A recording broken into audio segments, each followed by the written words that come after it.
और लक्ष्मी जी, उन्हें पहले मेरा सदगुरु आनंददास का शिष्य था। ये सभी लोग इसका फैमिली और बड़ा माता जी और जयम्मा, हाँ, ये तो सुब्रमण्य साहेब, ये तो सदाशिव साहेब, ये तो मंगलम्मा, श्रीमती मंगलम्मा, ये तो सुमम्मा, सुमम्मा ना वो तो चिन्नम्मा इंद्राणी, लता लता लता गुरुदेव प्रोफेसर साहब उन्हें टीवी में आता है, गुरु प्रकाश कांतराज, सभी लोग बहुत लोग है साहब जी, सभी अच्छा सत्संग में करता है, सेवा करता है ये आश्रम में। 10 साल से 7 दिन तो शायद व्यक्ति अलग कोर्स है, 10 साल से चल रहा है साहब। अभी आप शुरू कर लीजिए साहब। उत्तर भारत का गुरु जी इधर आया तो नॉर्थ इंडिया से आता है, बुरहानपुर से आता है, बुरहानपुर से। हमारा धर्माधिकारी भी एक बार आया था इधर, हमें लेको आया।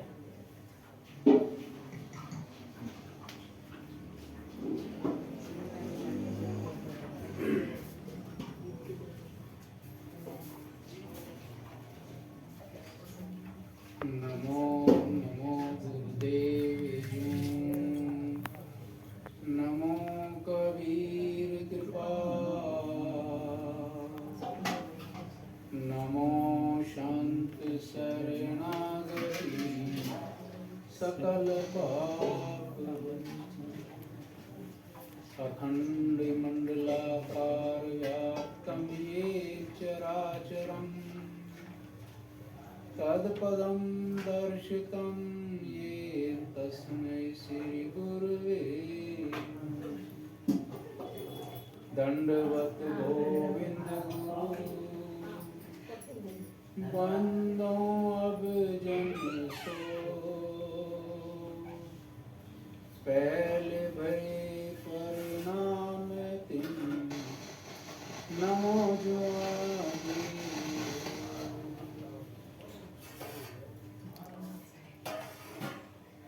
विश्ववंदनीय सदगुरु कबीर साहेब जी, मेरे हृदय सम्राट, मेरे गुरुदेव पद श्री हजूर उदित राम साहेब जी, परम श्रद्धेय महंत रंगा स्वामी साहेब जी, भक्तिमती माताओं, साहेब के हंसजनों, आप सभी के पावन चरणों में मेरी साहेब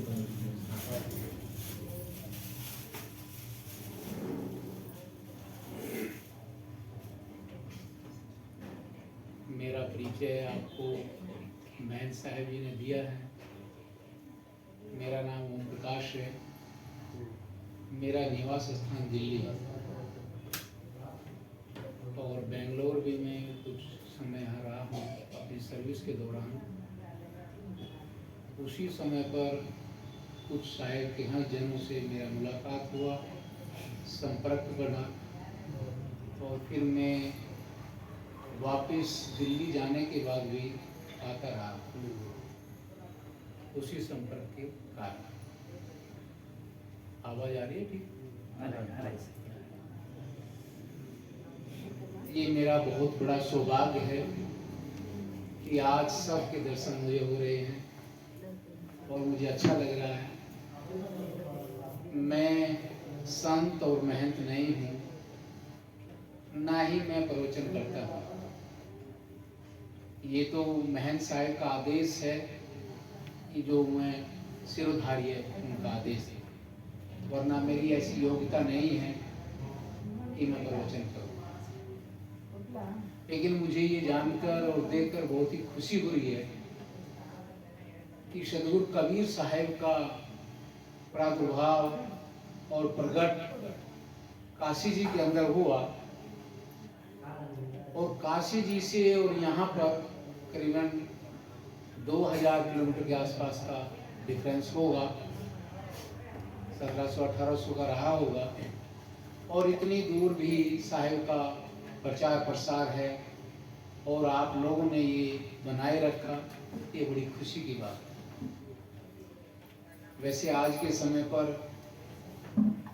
साहिब जी ने जो वाणी कही, उनकी वाणियों पर शोध हो रहा है, पीएचडी हो रही है। जहाँ एक तरफ कबीर साहिब अपने आप को कहते हैं मसी कागज छुओ नहीं, कलम गही नहीं हाथ, जहाँ ऐसी बात कह रहे हैं कि मैंने कभी कलम हाथ में नहीं पकड़ी और कागज और शाही भी मैंने नहीं छुई, और आज उन्हीं की वाणी पर पीएचडी हो रही है। कितनी बड़ी बात है। तो उन्होंने देखा देखी की बात नहीं करी, उन्होंने ग्रंथों की बात नहीं करी, शास्त्रों की बात नहीं करी। सदगुरु कबीर साहिब ने अपने अनुभव की बात कही। उनके अनुभव में जो आया और जो सत्य है वो उन्होंने कहा, और वो सत्य इतना अट्रैक्टिव है, इतना आकर्षित है कि कोई भी उस सत्य को सुनेगा, साहिब की वाणी को, तो अट्रैक्ट हुए बगैर वो रहेगा नहीं। यही साहिब की वाणी की खासियत है। हम लोग सत्संग करते हैं। अब हम सत्संग क्यों करते हैं, गुरु धारण क्यों करते हैं, इसके विषय में सदगुरु कबीर साहिब जी कहते हैं, सत्संग की महिमा अनंत है, अनंत किया उपकार, लोचन अनंत उभाड़िया, अनंत दिखावन हार। साहिब जी जहाँ मुझे रुकना होगा मुझे बता देना। अच्छा, अभी बोलूंगा, ये साइकिल को बाद में एक्सटेंड कर लीजिए। ಶ್ರೀ ಓಂ ಪ್ರಕಾಶ್ ಸರ್ ಅವ್ರ ಪರಿಚಯ ನಾವು ಹೇಳಿದ್ವಿ. ಅವರು ಸಹ ಮತ್ತೊಮ್ಮೆ ಹೇಳ್ಕೊಂಡ್ರು, ನಾನು ಡೆಲ್ಲಿ ಸರ್ವಿಸ್ಗೆ ಬೆಂಗಳೂರಿಗೆ ಬಂದಿದ್ದೆ. ಆವಾಗ ನನಗೆ ಕೆಲವರು ಮಹಂತರು ಮತ್ತು ಸಂತರ ಪರಿಚಯ ಆಯಿತು. ಮತ್ತು ಅವ್ರು ಹೇಳ್ಕೊಂಡ್ರು, ನಿಮ್ಮೆಲ್ಲ ದರ್ಶನ ಮಾಡ್ತಾ ಇದ್ದೀನಿ, ನನ್ನ ಸೌಭಾಗ್ಯ, ಭಾಳ ಖುಷಿ ಆಯಿತು. ಮತ್ತು ಕಬೀರ್ ಸಾಹೇಬರ ಒಂದು ವಿಚಾರ ಕಾಶಿಯಿಂದ ಸುಮಾರು 2000 ಕಿಲೋಮೀಟರ್ ದೂರ ಇಲ್ಲಿವರೆಗೂ ಪ್ರಚಾರ ಆಗಿದೆಯಾ ಅಂತ ಭಾಳ ನನಗೆ ಖುಷಿ ಆಯಿತು. ಅವರ ವಾಣಿ ಏನಿದೆಯೋ ಅದು ಬಗ್ಗೆ, ಅವರ ವಿಚಾರದ ಬಗ್ಗೆ ಇವತ್ತು PhD ಮಾಡ್ತಾ ಇದ್ದಾರೆ. PhD ಅಂದರೆ ಸಂಶೋಧನೆ ಮಾಡೋದು, ಒಬ್ಬರ ಬಗ್ಗೆ, ಒಂದು ವಿಚಾರದ ಬಗ್ಗೆ, ಜ್ಞಾನದ ಬಗ್ಗೆ ಸಂಶೋಧನೆ. ಹಲವಾರು ಜನ ಅವ್ರ ಬಗ್ಗೆ ಪ್ರಬಂಧಗಳನ್ನು ಬರೆದು PhDಯನ್ನು ಪಡೆದುಕೊಳ್ತಾ ಇದ್ದಾರೆ. ಈಗಲೂ ಸಹ, ವರ್ತಮಾನದಲ್ಲೂ ಸಹ, ಆಗಲಿಂದ ನಡ್ಕೊಂಡು ಬರ್ತಾ ಇದೆ, ಈಗಲೂ ಸಹ PhD ಮಾಡ್ತಾ ಇದ್ದಾರೆ. ಕಬೀರ್ ಸಾಹೇಬರು ಮೊದಲು ಇವ್ರ ಗುರುಗಳನ್ನ ಉದಿತ್ ನಾಮ್ ಸಾಹೇಬ್ನ ನೆನೆಸಿದ್ರು. ಕಬೀರ್ ಸಾಹೇಬ್ರಿಗೆ ವಂದನೆ, ನಿಮಗೆಲ್ಲರಿಗೂ ವಂದನೆ. ನಿಮಗೆಲ್ಲ ಒಂದು ಒಳ್ಳೆ ಒಂದು ಪದವನ್ನು ಉಪಯೋಗಿಸಿದ್ರು, ಹಂಸ ಜನರು. ನೀವು ಹಂಸ ಜನರು ಅಂದ್ರೆ, ಹಂಸದ ಉದಾಹರಣೆ ಏನು ಅಂದ್ರೆ, ಹಾಲು ಮತ್ತು ನೀರನ್ನು ಬೆರೆಸಿಟ್ಟಾಗ ಅದು ಹಾಲನ್ನು ಮಾತ್ರ ತೆಗೆದುಕೊಳ್ಳುತ್ತೆ ಅನ್ನೋದು ಮಾತಿದೆ. ಅದೇ ರೀತಿಯಾಗಿ ನೀವು ಒಳ್ಳೆ ವಿಚಾರವಂತರು, ಒಳ್ಳೆ ವಿಚಾರಗಳನ್ನು ತೆಗೆದುಕೊಳ್ಳುವಂತರಾಗಿದ್ದೀರಾ. ನೀವೆಲ್ಲ ಹಂಸ ಜನರಾಗಿದ್ದೀರಾ. ನಿಮ್ಮ ದರ್ಶನ ನನ್ನ ಸೌಭಾಗ್ಯ ಅನ್ನೋ ಒಂದು ವಿಚಾರವನ್ನು ಹೇಳಿದರು. ಮತ್ತು ಕಬೀರ್ ಸಾಹೇಬರು ವಿದ್ಯಾವಂತರಲ್ಲ, ಅದನ್ನ ಹೇಳ್ಕೊಟ್ಟಿದ್ರು. ಅವರು, ನಾನೇನು ಲೇಖನ ಹಿಡಿದಿಲ್ಲ, ಯಾವುದೇ ಇಂಕು ಏನೆಲ್ಲ ವಿಚಾರ ಅವೆಲ್ಲ ನನಗೆ ಗೊತ್ತೇ ಇಲ್ಲ. ಮತ್ತು ಅವ್ರು ಹೇಳಿದ ಮಾತುಗಳು ಶಾಸ್ತ್ರ ಮಾತುಗಳು. ಈ ಕಾಪಿ ಅಂತ ಹೇಳ್ತಾರಲ್ಲ, ನಕಲು, ಅದೇನಿಲ್ಲ. ಕೇಳಿದ್ದನ್ನ ಅನುಭವ ಮಾಡಿದ್ದನ್ನ ತಿಳಿಸಿದ್ರು ಜನಗಳಿಗೆ, ಸತ್ಯವಾದದನ್ನ ತಿಳಿಸಿದ್ರು. ಇವಾಗ ಹೇಳಿದ್ದನ್ನ ಕೇಳ್ತಾ ಇರ್ತಾರಲ್ಲ, ವಿಚಾರಗಳು ಹೋದಾಗ ಅದನ್ನು ಕೇಳಿ ಅದ್ರ ಮೇಲೆ ವಿಚಾರ ಮಾಡಿ, ಚಿಂತನೆ ಮಾಡಿ, ಮನನ ಮಾಡಿ ಜನಗಳಿಗೆ ನಂತರ ಇದೇ ಸತ್ಯ ಅಂತ ತಿಳಿಸಿದ್ರು. ಇಲ್ಲಿ ಅಸತ್ಯ ಹೇಳಿ ಸತ್ಯ ಅನ್ನಲ್ಲ, ಸತ್ಯ ಅಂತೇಳಿ ಅಸತ್ಯನೂ ಹೇಳಿ. ಹಾಗಾಗಿ ಸತ್ಯವಾದ ವಿಚಾರ ನೀವು ತಿಳಿಸಿದ್ರು, ಅದು ಎಲ್ಲರಿಗೂ ಆಕರ್ಷಣೆ ಆಯಿತು. ಆಗಿನ ಕಾಲದಾಗ ಎಲ್ಲರೂ ಆಕರ್ಷಣೆ ಆಯಿತು. ಸಾಕಷ್ಟು ಜನ ಅವರ ಅನುಯಾಯಿಗಳಾದರು. ಈ ರೀತಿಯಾಗಿ ಹೇಳಿದ್ರು. ಮತ್ತು ಸತ್ಸಂಗ ಮಹಂತ ಅಭಿ ಶುರು ಕಲ್ಲಿದೆ ಅನಂತ. सतगुरु की महिमा अनंत है, अनंत किया उपकार, लोचन अनंत उगाड़िया, अनंत दिखावन हार, पीछे लागा जाए था लोक वेद के साथ, आगे से सतगुर मिले दीपक दीना, दीपक दिया तेल भर और बाती गई अघट, पूरा हुआ विसावना बहुरिन आवे।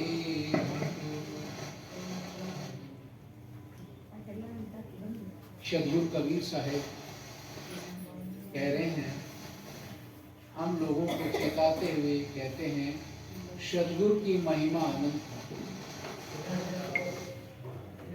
अनंत किया उपकार। सदगुरु की हमारे ऊपर इतनी महिमा है, इतनी दया है, इतनी करुणा है कि उन्होंने हमारे ऊपर बहुत उपकार किया और हमें सत्य ज्ञान देकर हमारे जो चक्षु हैं अंदर के, अंतर्मुखी जो चक्षु है, जो आंखें हैं, जो नयन हैं, वो उन्होंने खोल दी। क्यों खोल दी? पीछे लागा जाए था लोक वेद के साथ। हर इंसान परंपराओं में बंधा हुआ है, रीति रिवाज में बंधा हुआ है, पहले से परंपरा चली आ रही है, उससे हटके वो जीवन नहीं जीता। सदगुरु कबीर साहब ने ये कहा है कि जो पीछे की जो परंपराएं हैं उनको छोड़ दे, अपने ज्ञान से, अपने विवेक से अपना जीवन जी। आपका जीवन अपना है, शास्त्रों में जो लिखा है, ग्रंथों में जो लिखा है, वो उनका अनुभव था और वो ज्योति चली गई। उस ज्योति से, उन शब्दों से दूसरा दिया नहीं जलेगा। अगर दिया जलाना है तो उन्हीं शब्दों को कि सतगुरु के मुख से जब वे प्रकट होते हैं तो उस मर्म को हम समझ पाते हैं। तो इसलिए सद्गुरु करना, गुरु करना जीवन के अंदर अत्यंत आवश्यक है। सद्गुरु साहिब ने इसीलिए सत्संग की महिमा को, ये सत्संग में मिलता है, सत्संग की महिमा कहां मिलेगा हमें गुरु? बगैर सत्संग किए गुरु नहीं मिलेगा। जैसे जैसे हम सत्संग में आते हैं, बैठते हैं, सुनते हैं, तो कोई ना कोई शब्द हमें लग जाएगा और जो शब्द हमें लग गया जिसका भी, वो हमारा गुरु हो जाएगा। और गुरु की महिमा को सदगुरु कबीर साहिब ने उस परमपिता परमात्मा से भी ऊपर की संज्ञा दी। क्या कह रहे हैं साहिब? गुरु गोविंद दो खड़े, काके लागू पाए, बलिहारी गुरु आपने गोविंद दियो बताया। अगर परमात्मा और गुरु दोनों एक जगह खड़े हुए हैं तो साहिब ये कह रहे हैं कि मैं सबसे पहले पैर किसके छूऊं, किसको मैं वंदन करूं, किसको अभिवादन करूं, किसको प्रणाम करूं? तो वे कह रहे हैं मैं सबसे पहले गुरु को प्रणाम करूं, परमात्मा को प्रणाम नहीं करूंगा। क्यों? उसका कारण देते हैं, रीजन देते हैं साहब। कहते हैं कि परमात्मा मुझे मिल भी जाएगा तो मैं पहचान नहीं पाऊंगा। वो पहचानने की शक्ति, वो ताकत, वो पारख, वो कौन देता है? कौन देता है? गुरु वो गुरु से वो पारख हमें गुरु देता है, वो पहचान गुरु कराता है कि ये परमात्मा है। वरना हम, क्योंकि हम तो अज्ञानी हैं, अज्ञान में जी रहे हैं, तो हमें ये ज्ञान कहां से मिला? गुरु से मिला। तो इसलिए गुरु को सदगुरु कबीर साहब ने परमात्मा से भी ऊपर बैठाया है। तो गुरु की महिमा ही है, सदगुरु की महिमा ही है। और जब ಮುಂದುವರೆದು ಹೇಳ್ತಾ ಇದ್ದಾರೆ, ಸದ್ಗುರು ಮಹಿಮೆ ಅನಂತ ಅಂದ್ರೆ ಅವರ ಉಪಕಾರ ನಮಗೆ ಬಹಳ ಅಪಾರವಾದುದು. ಅನಂತ ಅಂದ್ರೆ ಅಪಾರವಾದುದು. ಏನದು ಉಪಕಾರ ಅಂದ್ರೆ ನಮಗೆ ಸತ್ಯ ಜ್ಞಾನವನ್ನ ತಿಳಿಸ್ಕೊಡ್ತಾ ಇದ್ದಾರೆ, ನಮ್ಮ ಅಂತರದ ಕಣ್ಣನ್ನ ತೆರೆಸ್ತಾ ಇದ್ದಾರೆ, ಒಳಗಡೆ ಇರ್ತಕ್ಕಂಥ ಕಣ್ಣನ್ನ ತೆರೆಸ್ತಾ ಇದ್ದಾರೆ. ಅಂದ್ರೆ ಜ್ಞಾನವನ್ನ ತಿಳಿಸಿ, ನಾವು ಕಣ್ಣು ನಮಗಿದೆ, ನೋಡ್ತಾ ಇದ್ದೀವಿ, ಅರಿತಾ ಇದ್ದೀವಿ, ಆದರೆ ಇನ್ನೂ ಅರಿವಿನ ಕಣ್ಣನ್ನ ತೆರೆಸಿ ನಮಗೆ ಬಹಳ ಉಪಕಾರ ಮಾಡಿದ್ದಾರೆ. ಹೇಗೆ ಉಪಕಾರ ಅಂದ್ರೆ, ಪ್ರತಿಯೊಬ್ಬ ಮನುಷ್ಯನು ಸತ್ಯ ಜ್ಞಾನವನ್ನ ತಿಳಿಯದೆ ಅವರದೇ ಆದ ಪರಂಪರೆಯಲ್ಲಿ ಬರ್ತಾ ಇದ್ದಾನೆ, ಹೋಗ್ತಾ ಇದ್ದಾನೆ, ಬರ್ತಾ ಇದ್ದಾನೆ, ಹೋಗ್ತಾ ಇದ್ದಾನೆ. ನಿನ್ನೆ ಅದೇ ವಿಚಾರ, ಏನು ಕಲ್ಪಗಳು ಕಳೆದೋಗ್ಬಿಟ್ಟಿದೆ, ಎಷ್ಟೋ ಯುಗಗಳು ಕಳೆದೋಗ್ಬಿಟ್ಟಿದೆ. ಸತ್ಯ ಜ್ಞಾನವನ್ನ ತಿಳಿಯದೆ ಮನುಷ್ಯನು ಪರಂಪರೆಯಲ್ಲಿ ನನ್ನ ಧರ್ಮ, ಅವ್ರ ಧರ್ಮ ಇತ್ಯಾದಿ ಒಟ್ಟಾರೆ ಅವರವರ ಪರಂಪರೆ, ಅವರವರ ಧರ್ಮದಲ್ಲಿ ಅವನು ಹೋಗ್ತಾ ಇದ್ದಾನೆ, ಬರ್ತಾ ಇದ್ದಾನೆ. ಮನುಷ್ಯ ಜನ್ಮ ತಾಳದಾಗೆಲ್ಲ ಇದೇ ಪರಂಪರೆ ಅನ್ನಿಸ್ತಾ ಇದ್ದಾನೆ. ಅವನಿಗೆ ಬಿಡುಗಡೆನೇ ಸಿಕ್ಕಿಲ್ಲ. ಬಿಡುಗಡೆ ಯಾಕೆ ಸಿಕ್ಕಿಲ್ಲ ಅಂದ್ರೆ, ಸತ್ಯ ಜ್ಞಾನವನ್ನ ಯಾರು ತಿಳಿಸ್ತಾ ಇಲ್ಲ, ಹಾಗಾಗಿ ಅವನಿಗೆ ಬಿಡುಗಡೆ ಸಿಕ್ಕಿಲ್ಲ. ಇದನ್ನ ತಿಳಿಸ್ತವ್ರು ಯಾರು ಅಂದ್ರೆ ಸದ್ಗುರು ಕಬೀರ್ ಸಾಹೇಬ್. ಅವರ ಒಂದು ಜ್ಞಾನ ವಿವೇಕದಿಂದ ನೀವು ತಿಳಿದು ನೀವು ಜೀವನವನ್ನು ನಡೆಸಿ.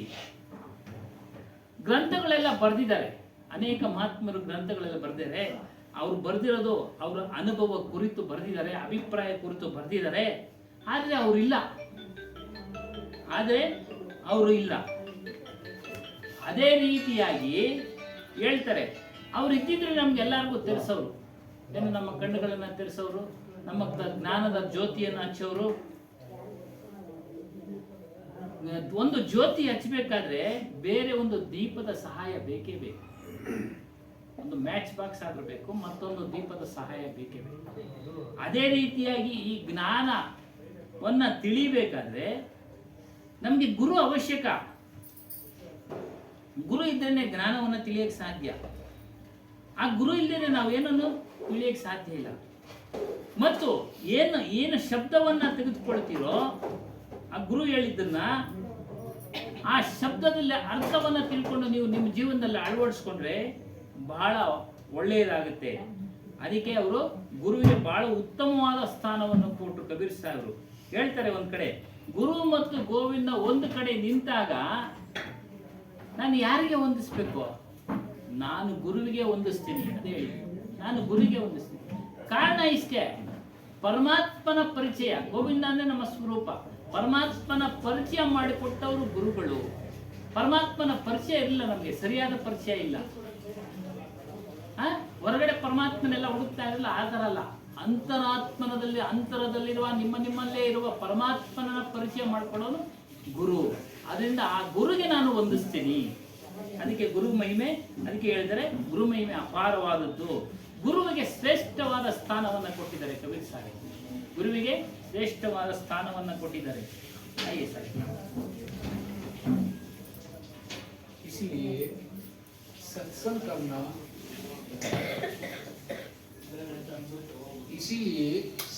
करना बहुत जरूरी है, क्योंकि ये सब चीजें हमें सत्संग में मिलती है। सत्य का संग सत्संग सोई, ज्ञान घट अंदर हुई। सत्य का संग सत्संग सोई। सत्संग उसको कहते हैं जहां पर सत्य का ज्ञान है। सत्य के ज्ञान के बगैर सत्संग नहीं होता। हमने ढोलक बजाई, गाया बजाया और चले गए, तो इसको हम सत्संग नहीं कहेंगे। सत्संग वहां पर है जहां पर सत्य की बात की जाए।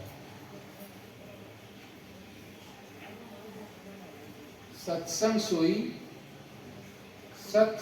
सोई जहां ज्ञान घट अंदर है। जब हम सत्संग में बैठते हैं तो हमारे अंदर, घट के अंदर में वो ज्ञान की ज्योति जगती है, विवेक जगता है। बगैर विवेक के तो मनुष्य जन्म भी बेकार है। मानुष ताही जानिए जाही विवेक विचार। जहां विवेक और विचार है, विवेक जागृत है, तो उसको आप मानुष की संज्ञा दीजिए। और विवेक क्या होता है, क्या सही है और क्या गलत है, इसकी पहचान जो करा दे वो विवेक। इस विवेक को आप जगाएंगे और ये जागेगा सत्संग के अंदर, गुरु के पास बैठ के, संतों के पास बैठ के। ये जो जीव है ना, ये जो इंसान के अंदर जो बैठा हुआ है, उसको 3 जगह पे ठोर मिलता है। गुरु सगा, क्या संत सगा, अंत सगा है नाम, कहें कबीर इस जीव को 3 ठोर विश्राम। कहां कहां पर इसको विश्राम मिलता है, कहां कहां पर शांति मिलती है।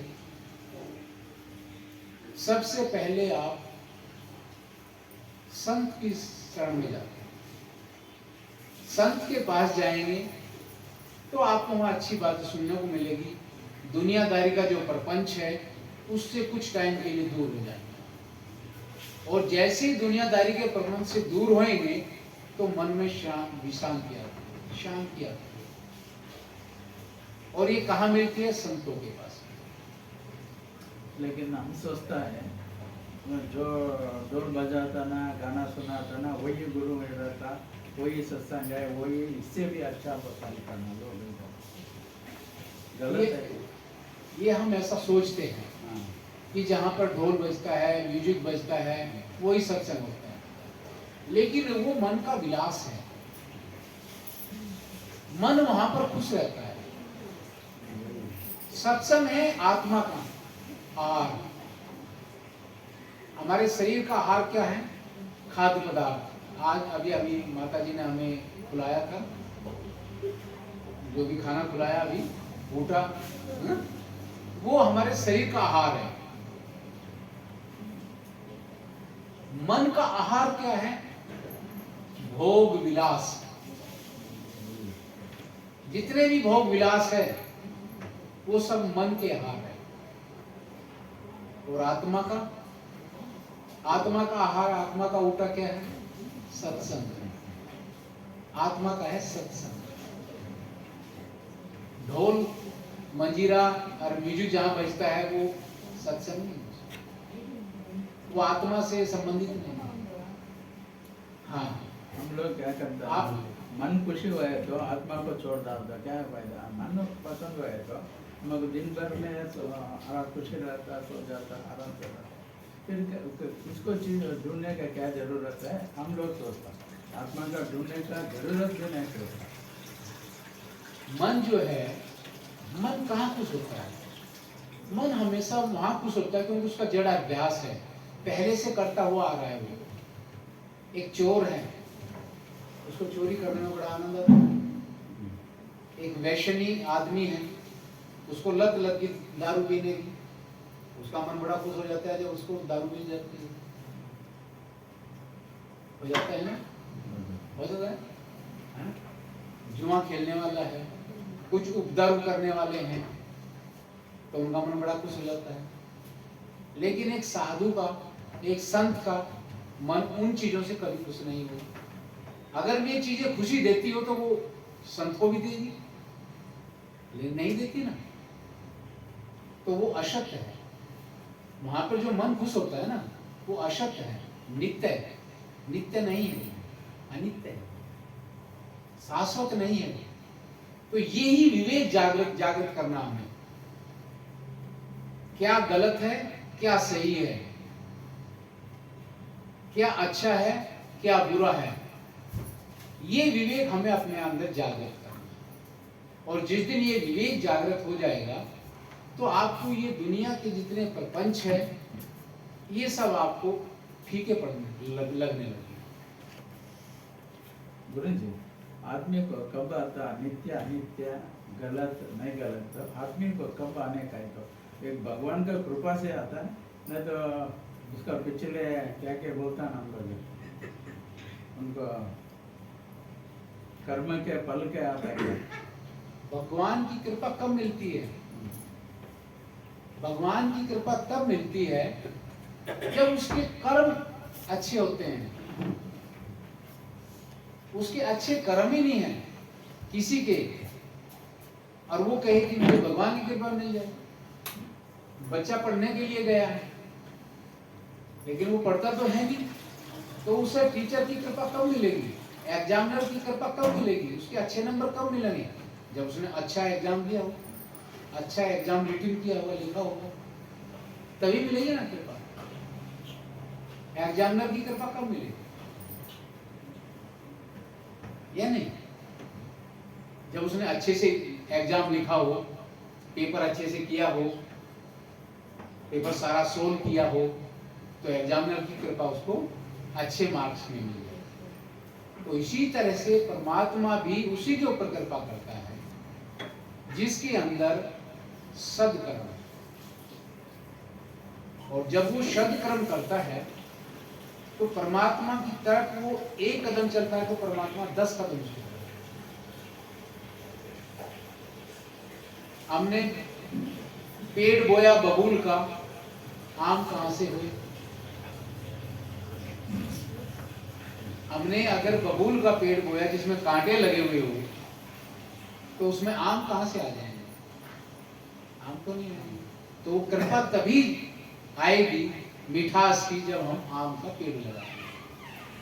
तो इसीलिए परमात्मा का भी ये विधान है कि जब हम अच्छे कर्म करेंगे, सत्कर्म करेंगे, अच्छा व्यवहार करेंगे, आचरण अच्छा करेंगे, तो परमात्मा की कृपा ऑटोमेटिकली हमें मिलेगी। विधान से होता है। ಇಲ್ಲಿ ಗುರುಗಳು ನಮಗೆ ಪರೀಕ್ಷೆ ಮಾಡತಕ್ಕಂಥ ಒಂದು ಶಕ್ತಿಯನ್ನ ಕೊಡ್ತಾರೆ. ಪರೀಕ್ಷೆ ಮಾಡಿ ನಮಗೆ ಪರೀಕ್ಷೆ ಮಾಡೋ ಶಕ್ತಿ ಇತ್ತು, ಆದರೆ ಅಸತ್ಯವನ್ನ ಒಪ್ಪಿಕೊಳ್ಳುವಂಥ ಶಕ್ತಿ ಇತ್ತು ನಮಗೆ. ಅಸತ್ಯವನ್ನ ಒಪ್ಪಿಕೊಳ್ಳತಕ್ಕಂಥ, ಏನು ಅಸತ್ಯ? ಈ ಪ್ರಪಂಚನೇ ನಾನು, ಈ ದೇಹವೇ ನಾನು, ಈ ಭೋಗ ವಸ್ತುಗಳು ಸದಾ ಇರ್ತವೆ, ಈ ರೀತಿ ಅಸತ್ಯದ ವಿಚಾರಗಳನ್ನು ಒಪ್ಪಿಕೊಳ್ಳುವಂಥ ಒಂದು ಪರೀಕ್ಷೆ ಇದೆ. ಪರೀಕ್ಷಕನಾಗಿದ್ನು. ಯಾಕೆ? ಸರಿಯಾದ ತಿಳುವಳಿಕೆ ಇಲ್ಲದೆ ಇರೋದ್ರಿಂದ. ಯಾವಾಗ ಇಂಥ ಒಂದು ಸತ್ಯ ಜ್ಞಾನವುಳ್ಳ ಉಪದೇಶವನ್ನು ಮಾಡತಕ್ಕಂಥ ಗುರುಗಳು ಸಿಕ್ಬಿಟ್ರೋ ಆಗ ನಮಗೆ ಅವೆಲ್ಲ ಅದರ ವಿಚಾರ ಎಲ್ಲ ಅರ್ಥ ಆಯಿತು. ಓ, ಇವೆಲ್ಲ ಶಾಶ್ವತ ಅಲ್ಲ, ಯಾವುದು ನಮ್ಮ ಹಿಂದೆ ಬರತಕ್ಕಂಥದ್ದಲ್ಲ, ಹೀಗೆ ವಿಚಾರ ಆಯಿತು. ಆಮೇಲೆ ಅದನ್ನು ಬಿಟ್ಟು ಸತ್ಯಜ್ಞಾನ ಯಾವುದು? ನಮ್ಮ ಸ್ವರೂಪವೇ ಪರಮಾತ್ಮ. ಆ ಪರಮಾತ್ಮನ ವಿಚಾರವನ್ನು ತಿಳಿಯೋ ಒಂದು ಅರಿವನ ಶಕ್ತಿಯನ್ನು ಕೊಟ್ಟರು ಸದ್ಗುರುಗಳು. ಅದು ಎಲ್ಲಿ ಸಿಗುತ್ತೆ? ಸತ್ಸಂಗದಲ್ಲೇನೆ. ಸತ್ಸಂಗದಲ್ಲಿ ಸತ್ಯಜ್ಞಾನದ ವಿಚಾರ, ಡೋಲ್ ವಿಚಾರ ಹೇಳಿದ್ರು. ಡೋಲ್ ಹೊಡೆದ್ರೆ ಅದು ಖುಷಿ ಪಟ್ರೆ ಅದು ಜ್ಞಾನ ಅಲ್ಲ. ಅದಕ್ಕೆ ನೀವು ಪ್ರಶ್ನೆ ಕೇಳಿದ್ರಿ, ನಮ್ಗೆ ಅದರಲ್ಲೇ ಖುಷಿ ಆಗ್ತಿದೆ ಅಂತ. ಆ ಖುಷಿ ಆಗೋದು ಶಾಶ್ವತನ ಅಶಾಶ್ವತನ ನಮಗೆ ವಿಚಾರ ಮಾಡೋ ಶಕ್ತಿ ಇಲ್ಲ. ಇವತ್ತೆಲ್ಲ ಖುಷಿಯಾಗಿದ್ಬಿಟ್ವಿ, ಮರುದಿನ ನಾವು ಕೆಲಸಕ್ಕೆ ಹೋಗಲೇಬೇಕು, ಕಷ್ಟಪಡಲೇಬೇಕು. ದಿನ ಡೋಲು ಭಜನೆ ಮಾಡ್ಕೊಂಡು ಕೂತ್ಕೊಂಡ್ರೆ ನಮ್ಮ ಜೀವನ ನಡೆಯೋದಿಲ್ಲ ಮತ್ತು ಬೇಸರ ಆಗಿಬಿಡುತ್ತೆ. ಏನಪ್ಪ ಇದು ಅಂತ. ಆದರೆ ಸತ್ಯಜ್ಞಾನದಲ್ಲಿ ಬೇಸರ ಆಗೋದೇ ಇಲ್ಲ. ಒಮ್ಮೆ ಬಾರಿ ನೀವು ಅದನ್ನ ತಿಳಿದ ಬಳಿಕ, ಅದರ ಅನುಭವ ಆದ ಬಳಿಕ ನಿಮ್ಗೆ ಅದ್ರ ಬಗ್ಗೆ ಬೇಸರನೇ ಆಗುತ್ತೆ. ಇನ್ನು ಹೆಚ್ಚು ಇಷ್ಟಪಡ್ತೀವಿ. ಮತ್ತು ಇಲ್ಲಿ ಹೇಳಿದ್ರು ವಿವೇಕ, ನಮ್ಮಲ್ಲಿ ಇರತಕ್ಕಂಥ ವಿವೇಕವನ್ನು ಜಾಗೃತಗೊಳಿಸ್ತಾನೆ. ನಮಗೆ ವಿವೇಕ ಇತ್ತು, ಎಲ್ಲವನ್ನ ಅರಿಯೋ ವಿವೇಕ ಇತ್ತು, ಆದರೆ ಆ ವಿವೇಕವನ್ನು ಇನ್ನೂ ಹೆಚ್ಚಾಗಿ ಜಾಗೃತಗೊಳಿಸ್ತಾನೆ. ವಿವೇಕದ ಬಗ್ಗೆ ಒಂದು ಸಾರಿ ಹೇಳಿದಾಗ ನಾವು ಹೇಳಿದ್ವಿ, ವಿವೇಕ ಎಲ್ಲರಿಗೂ ಇದೆ, ಇಲ್ಲ ಅಂತ ಇಲ್ಲ, ಎಲ್ಲವನ್ನ ಅರಿಯೋದು ವಿವೇಕ ಇದೆ. ಆದರೆ ವಿವೇಕದ ಮೂಲ ಅರ್ಥ ಏನು ಅಂದ್ರೆ ಬೇರೆ ಬೇರೆ ಮಾಡೋದು. ಏನು? ಒಳ್ಳೆಯದನ್ನ ಮಾತ್ರ ತೆಗೆದುಕೊಳ್ಳೋದು, ಕೆಟ್ಟದನ್ನೆಲ್ಲ ಬಿಡೋದು. ಮಿಶ್ರಣ ಆಗಿದೆ ಪ್ರಪಂಚ, ಒಳ್ಳೆಯದು ಕೆಟ್ಟದೆಲ್ಲ ಮಿಶ್ರಣ ಆಗಿದೆ. ಈಗ ಹೇಳ್ದಂಗೆ ಡೋಲ್ ಭಜನೆ ಮಾಡೋದೇ ನಮಗೆ ಖುಷಿ, ಅದನ್ನು ತೆಗೆದುಕೊಳ್ತಾ ಇದೆ. ಆದ್ರೆ ನಿಜವಾದಂಥ ಜ್ಞಾನವನ್ನ, ಆನಂದವನ್ನ ಕೊಡ್ತಕ್ಕಂಥ ಜ್ಞಾನವನ್ನ ನಾವು ತೆಗೆದುಕೊಳ್ತಾ ಇಲ್ಲ. ಅದನ್ನು ತಿಳಿಸತಕ್ಕಂಥವನು ಗುರು. ಅದನ್ನ ಎಚ್ಚರಪಡಿಸ್ತಾನೆ. ಯಾವುದು ಸರಿ ಯಾವುದು ತಪ್ಪು ಅನ್ನೋ ತಿಳಿಯೋ ಒಂದು ವಿವೇಕವನ್ನ ಎಚ್ಚರಪಡಿಸ್ತಾನೆ. ಗೊತ್ತು ನಮ್ಗೆ ಯಾವುದು ಸರಿ ಯಾವುದು ತಪ್ಪು ಅಂತ, ಆದ್ರೆ ಜ್ಞಾನದ ವಿಚಾರದಲ್ಲಿ ಯಾವುದು ಸರಿ ಯಾವುದು ತಪ್ಪು. ನೀವೊಂದು ಪ್ರಶ್ನೆ ಹಾಕ್ಬಿಟ್ರಿ, ಏನು? ಡೋಲು, ಕರ್ಮ ಇತ್ಯಾದಿ, ಭಗವಂತನ ಕೃಪೆ ಇದೆಲ್ಲ ಬಂತು. ದೈವಾನುಗ್ರಹದ ಬಗ್ಗೆ ಶಂಕರಾಚಾರ್ಯರು ಹೇಳಿದರೆ, ಮನುಷ್ಯನು ಹಿಂದಿನ ಜನ್ಮದಲ್ಲಿ ಮಾಡಿದಂಥ ಸುಕರ್ಮ ಸತ್ಕರ್ಮಗಳ ಫಲವೇ ಈ ಜನ್ಮದಲ್ಲಿ ದೈವಾನುಗ್ರಹ. ಅದು ದೈವಾನುಗ್ರಹವಾಗಿ ಪರಿಣಮಿಸುತ್ತೆ. ಬೇರೆ ಇನ್ನು ಯಾರೋ ಪರಮಾತ್ಮ ಏನು ಇಲ್ಲ, ಅವನು ಬಂದು ನಿಮ್ಮನ್ನು ಕುರಿತು ಆಶೀರ್ವಾದ ಮಾಡೋದಿಲ್ಲ, ಕುರಿತು ಆಶೀರ್ವಾದ ಮಾಡಿಲ್ಲ. ನೀವು ಮಾಡಿದಂಥ ಸತ್ಕರ್ಮಗಳ ಫಲವೇ ದೈವಾನುಗ್ರಹ. ಶಂಕರಾಚಾರ್ಯ ಹೇಳಿದ್ರು ದೈವಾನುಗ್ರಹ. ಒಮ್ಮೆ ಒಬ್ರು ಹೇಳ್ಬಿಟ್ರು ದೈವಾನುಗ್ರಹ ಬೇಕು, ದೈವ ಕೃಪೆ ಬೇಕು ಅಂತ. ನಾನು ವಿವೇಕ ಚೂಡಾಮಣಿ ತೆಗೆದು ಓದ್ದೆ, ಆ ದೈವಾನುಗ್ರಹ ಹುಡುಕ್ದೆ.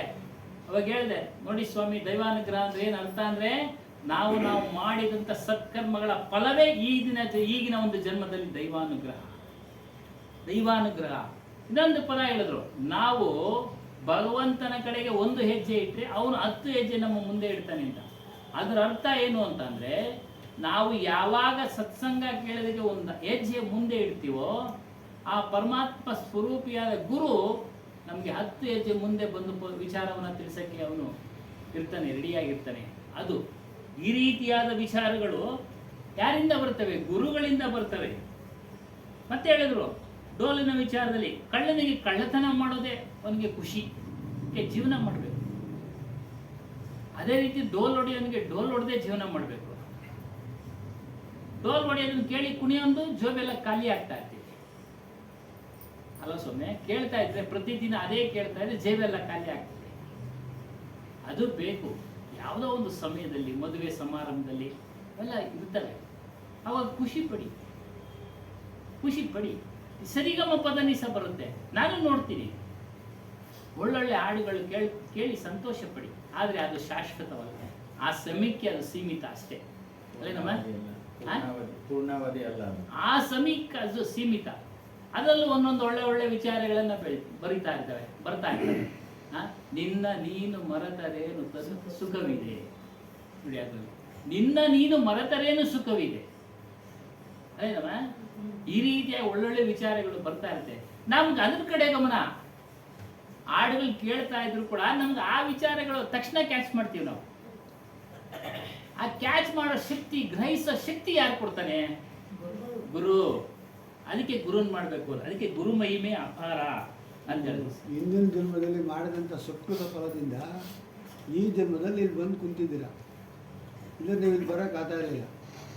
ಹಿಂದೆ ಯಾವ್ಯಾವ ಜನ್ಮದಲ್ಲಿ ಮಾಡಿದಿರೋ ಸುಕೃತ ಫಲ, ಪುಣ್ಯ ಫಲಗಳು ಮಾಡಿದ್ರೆ ಅದರ ಪ್ರಭಾವ ವಿಶೇಷದಿಂದ ಒಂದು ಇಲ್ಲಿ ಬಿದ್ದೈತೆ. ಇಲ್ಲಿ ನೀವು ಇದನ್ನು ಹೆಚ್ಚಿನ ರೀತಿಯಲ್ಲಿ ಬೆಳೆಸ್ಕೋಬೋದು. ಗುರು ಸಿಕ್ಕರೆ ಅವಾಗ ಮಹಾತ್ಮರು ಬರ್ತಾರೆ. ಅವ್ರು ಹೇಳಿದ್ರು, ನೀವು ಪ್ರಶ್ನೆಗಳಿಗೆ ನಿಮ್ಗೆ ಉತ್ತರ ಸಿಕ್ತು. ಬೇರೆ ಆಚೆ ಕಡೆ ದೇವಸ್ಥಾನದಾಗ ಹೋಗಿ ಪ್ರಶ್ನೆಗಳಿಗೆ ಯಾರು ಉತ್ತರ ಹೇಳ್ತಾ ಇದ್ದೀರಾ? ನಮ್ಗೆ ಗೊತ್ತಿಲ್ಲ ಸ್ವಾಮಿ ಅಂತ ಹೇಳಿರ್ತಾನೆ. ಅವೆಲ್ಲ ಪುರಾಣ ರೀ, ನೀವು ಬಂದು ದೇವ್ರ ಪೂಜೆ ಮಾಡಿಸ್ರಿ ಅಂತ ಹೇಳ್ತಾರೆ ಅಷ್ಟೇ ಅವ್ರು ಹೇಳೋದು. ಅದಕ್ಕೆ ಹಿಂದೆ ಮಾಡಿದ ಪೂಜಾ ಫಲ ಎಲ್ಲ ನಿಶ್ಚಿತವಾಗಿ ಇವಾಗ ನಿಮ್ಗೊಂದು ಫಲ ಸಿಕ್ಕೈತೆ, ಗಂಟು ಹೋಗಿ ಇಲ್ಲಿ ಸದ್ಗುರುಗಳ ಹೋಗು, ಇಲ್ಲಿ ಇನ್ನು ಜ್ಞಾನ ಅಭಿವೃದ್ಧಿ ಮಾಡ್ಕೊಂತ ಬೆಳೆಸಿದ್ರು. ಬುದ್ಧಿ ಇದ್ದರೆ ಮಾಡ್ಕೋಬೋದು, ಬುದ್ಧಿ ಇಲ್ಲ ಅಂದರೆ ಕೇಳಿದ್ದನ್ನು ಜ್ಞಾಪಕ ಇಟ್ಕೊಂಡು ಅದನ್ನು ಬದಂತೆ ನಡ್ಕೊಂಡೆ ನಮಗೆ ಜ್ಞಾನೋದಯ ಆಗುತ್ತೆ. ಕರ್ಮಗಳೆಲ್ಲ ಸುಟ್ಟು ಭಸ್ಮ ಆಗುತ್ತೆ, ಜ್ಞಾನ ಉದಯ ಆಗುತ್ತೆ, ಕತ್ಲು ಹೋಗಿ ಬೆಳಕು ಬರುತ್ತೆ. ಅದು ಬಿಟ್ಟು ನೀವು ಯಾವ ದೇವಸ್ಥಾನಕ್ಕೆ ಹೋಗಿ ಯಾವ ದೇವರು ವರ ಕೊಟ್ಟು ಕೇಳಿದ್ರು, ಯಾವ ದೇವರು ವರ ಕೊಟ್ಟು ನಿಮಗೆ ಜ್ಞಾನ ಬರೋಕ್ಕೆ ಸಾಧ್ಯ ಇಲ್ಲ. ಗುರುವಿನಿಂದ ಮಾತ್ರ ಸಾಧ್ಯ. ಮತ್ತೆ ಇನ್ನೊಂದು ವಿಚಾರಗಳು, ಬೇವಿನ ಮರ ಹಾಕಿ ನೀವು ಒಂಚೂರು ಹೇಳಿ. ಬಹಳಷ್ಟು ಜನ ನಾವು ಹೇಳ್ತೀವಿ ಹಿಂದಿನ ಜನ್ಮ ಅಂತ ಹೇಳ್ಬಿಡ್ತೀವಲ್ಲ, ಹಿಂದಿನ ಜನ್ಮ ಅಂತ ನಾವು ಹಿಂದಿನ ಜನ್ಮದಲ್ಲಿ ಏನಾಗಿದ್ದೀವೋ ಅಂತ ನಮಗೇನು ಗೊತ್ತಿರಲ್ಲ. ಗೊತ್ತಿರಲ್ಲ. ಹೌದು. ಅದು ಯಾವುದೋ ಒಂದು ಕ್ರಿಮಿಕೀಟಗಳಲ್ಲಿ ಪ್ರಾಣಿ ಪಕ್ಷಿಗಳಲ್ಲಿ ಏನುಂಟು ಇವಾಗ ಪಕ್ಷಿ ಆಗಿರ್ತೀನಿ ಅಂದ್ಕೊಳ್ರಿ, ಯಾವುದೋ ಒಂದು ಬೇಕಾದ್ರೆ ಯಾವುದೋ ಒಂದು ಅದು ಆಗಿದ್ರೆ ಅದು ಸೇವೆ ಮಾಡಿದರೆ ನಾನು ಆಗಿದ್ರೆ ಇವಾಗ ನಾನು ಇಲ್ಲಿ ಬಂದು ಕುತ್ಕೊಳ್ಳೋಕ್ಕಾಗುತ್ತಾ ಅಂತ. ಪಶು ಪಕ್ಷಿಗಳ ಜನ್ಮದಲ್ಲಿ ಸತ್ಕರ್ಮ ಮಾಡೋದಕ್ಕೆ ಸಾಧ್ಯವೇ ಇಲ್ಲ. ಇದು ಎಷ್ಟು ಜನ ಗೊತ್ತಿರ್ತದೆ? ಸುಮ್ಮನೆ ಕೇಳ್ತಾ ಇದ್ರೆ ಗೊತ್ತಾಗುತ್ತೆ. ಅಲ್ಲ? ಕೇಳಕ್ಕೆ ಬರದೇ ಇದ್ರೆ ಎಷ್ಟು ಜನ ಕೇಳಿದ್ರೆ ಗೊತ್ತಾಗುತ್ತೆ ಅಂದ್ರೆ ಕೇಳಬೇಕು. ಬಂದು ಇವಾಗ ಪಶು ಹೇಳ್ತಾ ಪಕ್ಷಿ ಇರ್ತಾರೆ. ಜನ್ಮದಲ್ಲಿ ಒಂದೊಂದು ಜನ್ಮ ಮಾನವ ಜನ್ಮ ಬಂದಿರುತ್ತೆ मध्य हिंदी में वो बोल रहा है, वो पक्षी ना, वो पक्षी का जन्म में सत्कर्म बनने को होता है करके पूछता है. बोलिए, आप ही बोलिए सर. मैं बोला नहीं होता, मनुष्य जन्म में करने को होता है करके बोला. स्वामी जी भी अच्छा बोलता, सबको भी मन में जो जमता ना आराम से दोनों भी बोलता. उसमें क्या है, हमको थोड़ा प्रश्न किया तो बीच बीच में प्रश्न करते रहने चाहिए. जो भी जिज्ञासा होए वो जिज्ञासा उसी समय शांत हो जाए तो अच्छा रहता है. यहाँ से कोई डाउट लेके कोई जिज्ञासा लेकर जाए और फिर आप जब तक ये नहीं मिलेंगे तब तक आप उसमें घूमती रहेगी वो आपके मन में. तो ज़्यादा अच्छा है जो आप अभी कर रहे हैं, प्रश्न कर रहे हैं, ये बहुत अच्छा है, ये होना चाहिए. ಹೊಳ್ತಾ ಇದ್ದಾರೆ. ಪ್ರಶ್ನೆ ಕೇಳೋದು ಒಳ್ಳೇದು. ಇಲ್ಲ ಸರ್, ಹೇಳಿ, ಸಂದೇಹನ ಸಂಶಯನ ಬಗೆಹರಿಸ್ಕೊಳ್ಳಿ. ಇಲ್ಲಾದ್ರೆ ನಿಮಗೆ ಸಂಶಯ ಒಳಗಡೆ ಇದ್ದಾಗ ನೀವು ಮತ್ತೆ ನಾನ್ ಸಿಗೋವರೆಗೂ ನಿಮ್ಮ ಮನಸ್ಸಿನಲ್ಲಿ ಆ ವಿಚಾರ ಕೊರಿತಾ ಇರುತ್ತೆ. ये मनुष्य जन्म जो है हमारा, ये मनुष्य जन्म में हम स्वतंत्र है कर्म करने के लिए. जो दूसरी योनियां हैं मनुष्य जन्म को छोड़कर, जीव जंतु पशु पक्षी, वे सब भोग योनियां हैं. वहां तो उनको केवल भोगना है, वो कोई कर्म नहीं कर सकते. इसीलिए इस जन्म की बहुत महिमा गाई है. बड़े भाग्य मानुष तन पावा, सुर दुर्लभ ग्रंथन गावा. इस बात को ऋषियों ने, देवताओं ने, मनुष्यों ने, ग्रंथों ने, पुराणों ने गाया है कि ये मनुष्य जन्म जो है ये बहुत ही दुर्लभ है. मनुष्य जन्म दुर्लभ है, मिले न बारंबार, पक्का फल जो गिर पड़ा बहुत न लागे था. तो मनुष्य जन्म के अंदर ही वो भूमिका है जिसको मोक्ष और मुक्ति कहते हैं, और कर्म. और वो कहाँ मिलते हैं? जब तक हमारे सद्कर्म नहीं होंगे तब तक हमें वो चीज नहीं मिलेगी. अब हमें मुक्ति की बात नहीं करनी है, मोक्ष की बात नहीं करनी, वो बहुत दूर की बात है. हम अभी जिस धरातल पर बैठे हैं हम उसकी बात करें. हम आप हिंदी समझ रहे हैं मेरी? हाँ, थोड़ा समझता है. तो मनुष्य जन्म के अंदर ही ये संभव है, पशु पक्षियों के अंदर ये संभव नहीं है. हमारे कर्म भी मन से, वाणी से और इस काया से, 3 तरह से कर्म किए जाते हैं. कर्मों की व्याख्या इस तरह से आई है ग्रंथों के अंदर, और ऋषियों ने, महापुरुषों ने, संतों ने, मनुष्यों ने ये बताया है हमें कि हम यहाँ बैठे हुए हाथों से पैरों से कोई कर्म नहीं कर रहे, लेकिन वाणी से कर्म कर रहे हैं. आप श्रवण कर रहे हैं, मैं बोल रहा हूँ, ये भी एक कर्म है. हम वाणी से भी ना करें और शांत हो जाए, मन के अंदर जो चिंतन चलता है वो भी एक कर्म. जो विचार आते हैं वो भी एक कर्म. तो बहुत जरूरी है कि हमें हमेशा सचेत रहना चाहिए हमारे मन के अंदर क्या विचार चल रहे हैं. वो विचार अगर निगेटिव है, किसी को हानि करने वाले हैं, तो वो विचार हमें नुकसान कर जाएंगे. वो विचार हमें नुकसान कर जाएंगे.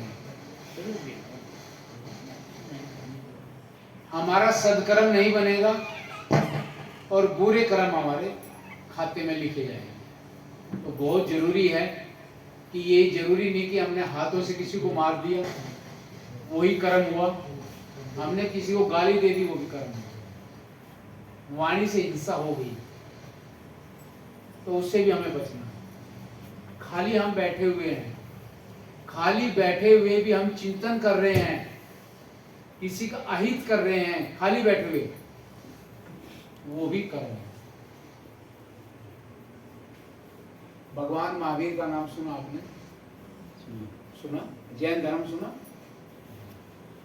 उनके समय की एक कहानी आती है जैन धर्म में। एक राजा होते हैं उस समय पर,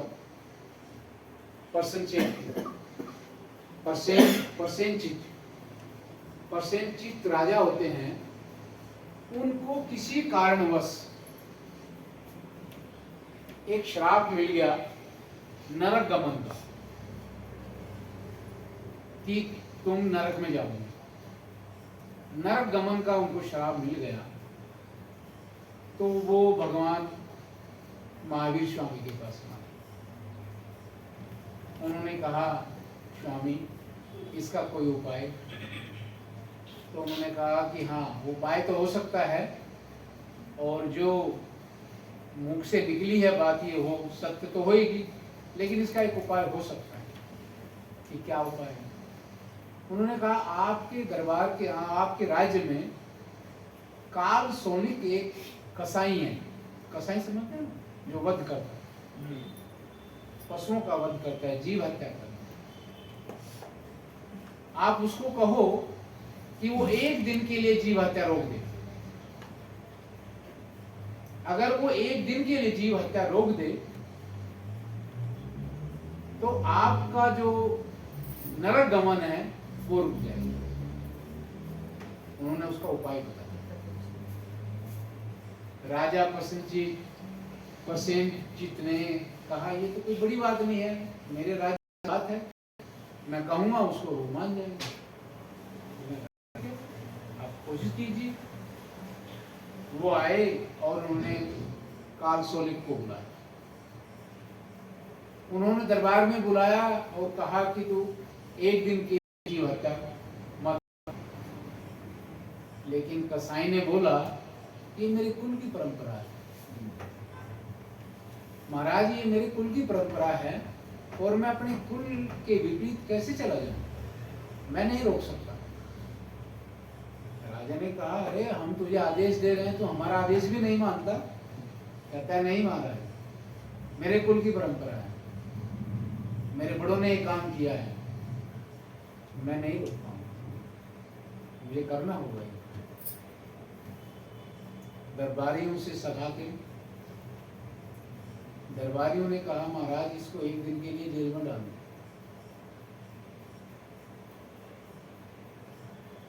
राजा ने कहा, ठीक है, ऐसा करो, एक अंधकूप है हमारे पास में। अंधकूप समझते हैं? उसमें पानी नहीं होता, मिट्टी पड़ी हुई है उसमें, गहराई में है, ये उसमें डाल दो। इसमें वहां रहेगा तो फिर जीव हत्या कैसे करेगा? कर ही नहीं सकता। और उन्होंने वो काम कर दिया,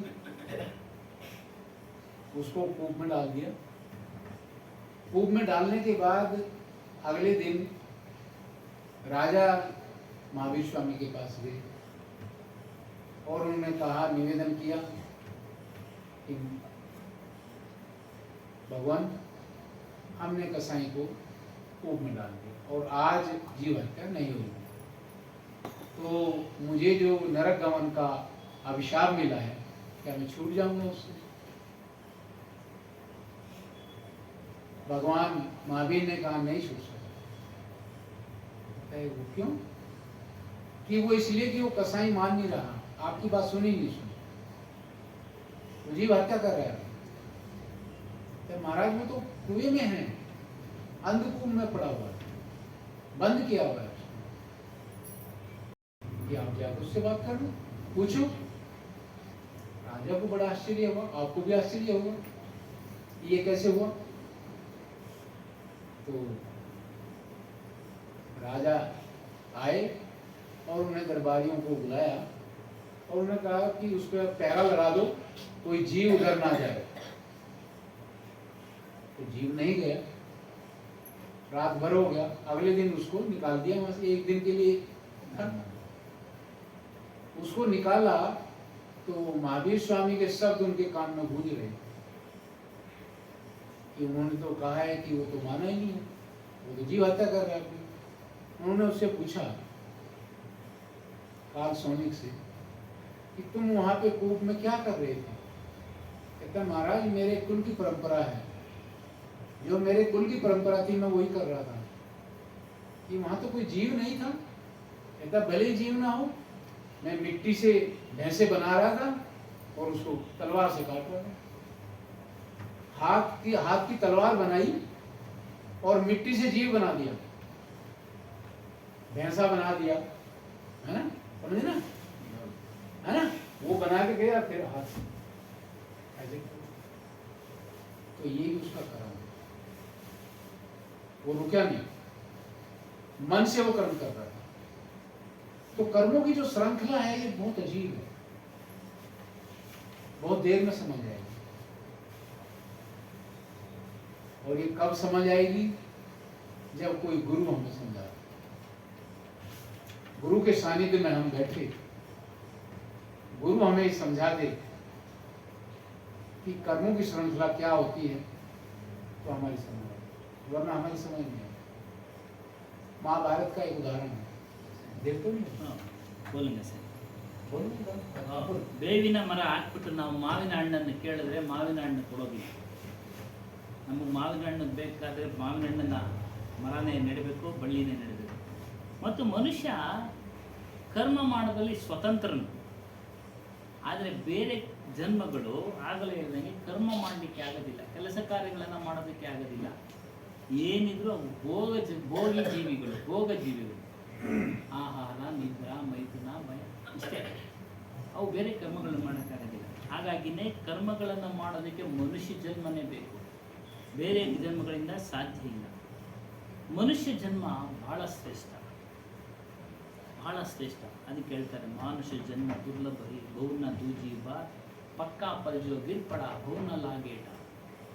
ಏನದು ಅರ್ಥ ಅಂದರೆ, ಒಮ್ಮೆ ಗಿಡದಿಂದ ಬಿದ್ದಂಥ ಹಣ್ಣು ಮತ್ತೆ ಮರವನ್ನು ಸೇರೋದಿಲ್ಲ, ಮರದಿಂದ ಹಣ್ಣಾಗಿ ಬಿದ್ದಂಥ ಹಣ್ಣು ಮತ್ತೆ ಮರವನ್ನು ಸೇರೋದಿಲ್ಲ. ಅದೇ ರೀತಿಯಾಗಿ ಮನುಷ್ಯ ಜನ್ಮ ಬಂದು ಮತ್ತೆ ಮನುಷ್ಯ ಜನ್ಮ ಬರುತ್ತೆ ಅನ್ನೋದು ದುರ್ಲಭ ಅಂತ ಹೇಳಿದ್ದಾರೆ. ಇನ್ನು ಯಾವಾಗ ಒಂದು ರೌಂಡ್ ಬರಬೇಕಂತೆ, ಪುರಾಣ ಶಾಸ್ತ್ರದಲ್ಲಿ ಹೇಳ್ತಾರೆ 84 ಲಕ್ಷ ಜೀವರಾಶಿಗಳು ಒಂದು ರೌಂಡ್ ಬಂದಾಗ ನೀನು ಮತ್ತೆ ಮನುಷ್ಯ ಜನ್ಮ ಪಡಿತೀಯ ಅಂತ ಹೇಳಿಸ್ತಾರೆ. ಅದಕ್ಕೆ ಮಾನುಷ್ಯ ಜನ್ಮ ದುರ್ಲಭ ಹೈ ಪಕ್ಕಾ ಪಲ್ಜೋ ಗಿರ್ಪಡ ಬಹುರ್ನಲ್ಲಾಗೇಟ ಹೇಳಿದ್ರು. ಮನುಷ್ಯ ಜನ್ಮದಲ್ಲಿ ಮಾತ್ರ ಸತ್ಕರ್ಮ ಮಾಡೋದಕ್ಕೆ ಸಾಧ್ಯ. ನಾವು ಸತ್ಕರ್ಮ ಮಾಡಬೇಕಾದ್ರೆ ನಮ್ಮ ಮನಸ್ಸು, ವಾಣಿ, ತನು ಇವುಗಳನ್ನ ಉಪಯೋಗಿಸಿ ಮಾಡಬೇಕು ಅಂತಾರೆ. ಮತ್ತು ನೋಡಿ, ಕೈ ಕಾಲುಗಳು ಏನು ಮಾಡದೇ ಇದ್ರು ಕೂಡ ನೀವು ಇಲ್ಲೆಲ್ಲ ಬಂದು ಕುಳ್ತಾ ಇದ್ದೀರಾ, ಕೇಳ್ತಾ ಇದ್ದೀರಾ, ಶ್ರವಣ ಮಾಡ್ತಾ ಇದ್ದೀರಾ. ಹಾಗಾಗಿ ಕೇಳ್ತಾ ಇದ್ದೀರಾ, ಇದು ವಾಣಿಯ ಕರ್ಮ. ಇನ್ನು ಮನಸ್ಸಿನ ಕರ್ಮ, ಮನಸ್ಸಿನ ಕರ್ಮಕ್ಕೆ ಒಂದು ಕಥೆ ಹೇಳೋದು. ಮಹಾವೀರನ, ಅವನಿಗೆ ಶಾಪ ಬಂದ್ಬಿಡುತ್ತೆ, ನರಕಕ್ಕೆ ಹೋಗುವಂತ. ನಾವು ಕೇಳ್ತಾ ಇರೋದು ಒಂದು ಕರ್ಮನೇ, ಅದು ಸತ್ಕರ್ಮ. ನೀವು ಕೇಳ್ತಾ ಇರೋದು ಪುಣ್ಯಕರ್ಮ, ಪುಣ್ಯದ ಕೆಲಸ ಇದು. ಕರ್ಮ ಅಂದ್ರೆ ಬೇರೆ ಏನೋ ಅರ್ಥ ಇಲ್ಲ, ಸಂಸ್ಕೃತ ಪದ. ಕನ್ನಡದಲ್ಲಿ ಹೇಳ್ಬೇಕಂದ್ರೆ ಕಾರ್ಯ, ಪುಣ್ಯದ ಕಾರ್ಯ. ನೀವು ಕೇಳ್ತಾ ಇರೋದು ಸೇರಿರೋದೆಲ್ಲ ಪುಣ್ಯದ ಕಾರ್ಯಗಳು. ಹಾಗಾಗಿ ಪುಣ್ಯದ ಕೆಲಸಗಳನ್ನ ನೀವು ಮಾಡ್ತಾ ಇದ್ದೀರಾ, ಕೇಳ್ತಾ ಇದ್ದೀರಾ, ಮನಸ್ಸಿನ ಒಳಗೆ ಚಿಂತನೆ ಮಾಡ್ತೀರಾ, ಒಳ್ಳೊಳ್ಳೆ ಚಿಂತನೆ. ಹಾಗಾಗಿ ಇದನ್ನೆಲ್ಲ ತಿಳಿಸ್ಕೊಡೋನು, ಎಚ್ಚರ ಪಡಿಸೋನು ನಮಗೆ ಸದ್ಗುರು. ಎಚ್ಚರವಾಗಿರು ಅಂತೇಳಿ ನಾವು ಎಚ್ಚರ ಇರಬೇಕು. ದುಷ್ಕರ್ಮ ಆಗೋದು ಅಂದರೆ ಹೊಡೆಯೋದು, ಜಗಳ ಮಾಡೋದು ಇತ್ಯಾದಿಗಳು. ಒಂದು ಕಥೆನಲ್ಲಿ ಹೇಳಿದ್ರು, ನರಕದ ಹೋಗುವಂಥ ಶಾಪ ಸಿಕ್ಬಿಡುತ್ತಂತೆ. ಮಹಾವೀರ ಒಂದು ರಾಜ, ಅವನು ಮಹಾವೀರನ ಹತ್ರ ಹೋಗಿ ಕೇಳ್ತಾನಂತೆ, ಹಿಂಗೆ ನರಕಕ್ಕೆ ಹೋಗೋ ಶಾಪ ಸಿಕ್ಬಿಟ್ಟಿದೆ, ಇದನ್ನು ಬಿಡುಗಡೆ ಹೆಂಗೆ ಅಂತ. ಅವಾಗ ಹೇಳ್ತಾನೆ, ನಿಮ್ಮ ಊರಿನಲ್ಲಿ ಒಬ್ಬನ ಕಸಾಯಿ ಅವನ್ನ ಕರೆದು ಒಂದು ದಿನದ ಮಟ್ಟಿಗೆ ಜೀವ ಹತ್ಯೆ ಮಾಡೋದನ್ನ ನಿಲ್ಲಿಸಕ್ಕೆ ಹೇಳೋದು. ಇಷ್ಟೇ ತಾನೇ, ನನ್ನ ಮಾತು ಕೇಳ್ತಾನೆ ಅಂತ ಅವನು ಹೋಗ್ತಾನೆ ರಾಜ್ಯಕ್ಕೆ, ಅವನು ಕರೆಸ್ತಾನಂತೆ. ಅವನು ಒಪ್ಕೊಳ್ಳೋದಿಲ್ಲ ಕಸಾಯ. ಒಂದು ದಿನದ ಮಟ್ಟಿಗೆ ನೀನು ಜೀವ ಹತ್ಯೆ ಮಾಡೋದು ನಿಲ್ಸೋದು. ಇಲ್ಲ ಸ್ವಾಮಿ, ಆಗೋದಿಲ್ಲ, ಇದು ನನ್ನ ಪೂರ್ವಜರಿಂದ ಬಂದಿರತಕ್ಕಂಥದ್ದು ಸಂಪ್ರದಾಯ, ಪರಂಪರೆ ಅಂತ ಹೇಳ್ತಾನೆ. ಆವಾಗ ಇವನ್ ಏನ್ ಮಾಡೋದು, ನನ್ನ ಆದೇಶವನ್ನು ನಿರಾಕರಿಸ್ತಾವನಲ್ಲ ಅಂತ ಸಭಿಕರನ್ನು ಕೇಳಿದಾಗ ಅವನು ಜೈಲಿಗೆ ಹಾಕ್ಬಿಡಿ, ಜೈಲಿಗೆ ಹಾಕ್ಬಿಡಿ. ಆಯ್ತು, ಒಂದು ಹಳ್ಳದಲ್ಲಿ ಹಾಕ್ಬಿಟ್ರು. ಜೈಲಿನಲ್ಲಿ ಇದ್ರೆ ಏನಾದ್ರು ಮಾಡಿಬಿಡ್ತಾನೆ ಅಂದ್ರೆ ಒಂದು ಹಳ್ಳದಾಗ ಹಾಕ್ಬಿಟ್ರು, ಒಂದು ದೊಡ್ಡ ಹಳ್ಳ, ಬರೀ ಮಣ್ಣನ್ನು ಒಂದು ಹಳ್ಳ. ಹೋಗಿ ಹೇಳ್ತಾನೆ ಮಹಾವೀರನ್ನ, ನೋಡಿ ಈಗ ಹಾಕ್ಬಿಟ್ಟಿದೀನಿ, ಅವ್ನು ಮಾಡ್ತಾ ಇಲ್ಲ ಅಂತ. ತಪ್ಪು, ನೀನು ಹೋಗಿ ನೋಡು, ಪರಿಶೀಲನೆ ಮಾಡೋದು. ಅವನು ಜೀವ ಹತ್ಯೆ ಮಾಡ್ತಾವನೆ, ನಿಲ್ಲಿಸಿಲ್ಲ. ಅವ್ನು ಕರೆದು ಕೇಳಿದಾಗ ಏನು ಮಾಡ್ತಾ ಇದೆ ಅಂತಂದ್ರೆ, ಮಣ್ಣಲ್ಲಿ ಪ್ರಾಣಿಗಳ ಥರ ಚಿತ್ರ ಒಂದು ಗೊಂಬೆಗಳು ಮಾಡ್ತಾ ಇದೆ, ಕೈಯಿಂದ ಹೊಡಿತಾ ಇದೆ, ಅಲ್ಲೂ ನಿಲ್ಲಿಸಿಲ್ಲ. ಹೀಗಾಗಿ ಎಲ್ಲ ಕರ್ಮಗಳ ಫಲ. ಇದೆಲ್ಲ ನೀವು ಇದನ್ನೆಲ್ಲ ಕಳಿಬೇಕಾದ್ರೆ ನಾವು ಸತ್ಸಂಗವನ್ನು ಕೇಳಬೇಕು. ಮನದಿಂದ, ವಾಣಿಯಿಂದ, ತನ್ನಂದ್ರೆ ದೇಹದಿಂದ, ಇವು ಮೂರೂ ವಿಧದಿಂದಲೂ ನಾವು ಸತ್ಕರ್ಮಗಳನ್ನು ಮಾಡ್ತಾ ಇದ್ರೆ ನಮಗೆ ಖಂಡಿತವಾಗ್ಲೂ ಒಂದು ಒಳ್ಳೆ ಮಾರ್ಗ ಸಿಗುತ್ತೆ. ಇವೆಲ್ಲ ತಿಳಿಸ್ಕೊಡೋನು ಯಾರು? ಗುರುಗಳು. ಇದು ಈ ರೀತಿ ಇದೆಪ್ಪ, ಇದು ಈ ರೀತಿ ಇದೆ. ಕಳೆದ ವಾರ ನಾನು ಎಂಬ ವಿಚಾರದಲ್ಲಿ ಹೇಳ್ತವಲ್ಲ, ದೋಷಗಳು, ಆ ದೋಷಗಳನ್ನೆಲ್ಲ ತಿಳಿಸ್ಕೊಡೋನು ಯಾರು? ಗೊತ್ತಿರೋದಿಲ್ಲ ನಮಗೆ, ದೋಷಗಳ ವಿಚಾರ ಗೊತ್ತಿರೋದಿಲ್ಲ. ಕಳ್ತನ ಒಂದು ಗೊತ್ತು, ಮಾಡಬಾರ್ದು ಅಂತ ಬೇರೆ ಬೇರೆ ವಿಚಾರಗಳು ಗೊತ್ತಿದೆ, ಆದ್ರೂ ನಾವು ಅದನ್ನು ಹೆಚ್ಚಾಗಿ ವಿಚಾರ ಮಾಡಕ್ ಹೋಗಿದೆ. ಸಮಯ ಬಂದ್ರೆ ನಾವು ಸಹ ಅದ್ರಲ್ಲಿ ಕಷ್ಟ ಬರಲ್ಲ, ಮುಗಿಸ್ಕೊಂಡ ಅನ್ನೋ ಒಂದು ವಿಚಾರ. ಹಾಗಾಗಿ ನಾವು ನಮ್ಗೆಲ್ಲ ಇದನ್ನೆಲ್ಲ ಎಚ್ಚರ ಪಡಿಸೋನು ಯಾರು? ಗುರು ಅನ್ನೋ ಒಂದು ವಿಚಾರ ಕೇಳಿದೆ ನೋಡಿ. ನಮ್ಗೆಲ್ಲ ವಿಚಾರ ವಿವೇಕೆಲ್ಲ ಎಚ್ಚರ ಕೊಡ್ತಾ ಇರೋದ್ರಿಂದ ಇವರು ಒಂದು ಪುಸ್ತಕ ತೆಗೆದುಕೊಂಡು ಹೋದೆ, ಒಂದೇ ಒಂದ್ಸಲಿ ತೋರಿಸಿದ್ದು. ಅದ್ರಲ್ಲಿ ಒಂದು ಪದ ನನ್ನಲ್ಲಿ ಉಳ್ಕೊಂಡ್ಬಿಡ್ತು. ನಾನು ಯಾರಪ್ಪ ಅನ್ನೋ ಅದು ಪದ ಅದರಲ್ಲಿತ್ತು, ಕಾಯಕಲ್ಪ ಪುಸ್ತಕ. ಅವ್ರ ಹತ್ರ ಇಸ್ಕೊಂಡು ಹೋದೆ. ಅದರಲ್ಲಿ ನಾವು ಹೇಳಿದ್ದಂಥ ವಿಚಾರಗಳು ಅದರಲ್ಲೂ ಇದ್ದಾವೆ. ನಾವು ಹೇಳಿದ್ದನ್ನೇ ಸ್ವಂತದ್ದಲ್ಲ, ಗುರುಗಳು ಹೇಳಿದ್ದನ್ನು ನಾವಿಲ್ಲಿ ಹೇಳಿದ್ದೀವಿ, ಸ್ವಂತದ್ದಲ್ಲ. ಬಹಳಷ್ಟು ವಿಚಾರ ಅದರಲ್ಲಿ. ಅದಕ್ಕೆ ಹೇಳಿದೆ, ನನಗೆ ಕೊಟ್ಬಿಡಮ್ಮ ಪುಸ್ತಕ, ಅದನ್ನು ನಾವೇ ಇಟ್ಕೊಂಡ್ಬಿಡ್ತೀವಿ. ಅಲ್ಲಲ್ಲಿ ಹೇಳೋಕ್ಕೆ ಚೆನ್ನಾಗಿದೆ, ವಿವರಣೆ ಕೊಡೋದಕ್ಕೆ ಸಾಕಿ.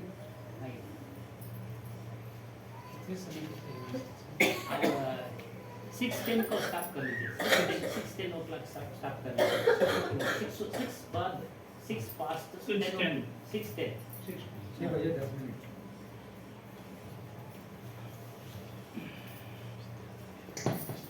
मुझे आपका बहुत अच्छा लगा कि आप बीच में जो पूछते हैं वो अच्छा लगा, वो अच्छा तो है। ನಮ್ಮನ್ನು ಇಷ್ಟಪಡ್ತಾರೆ लेकिन ನೋಡಿ.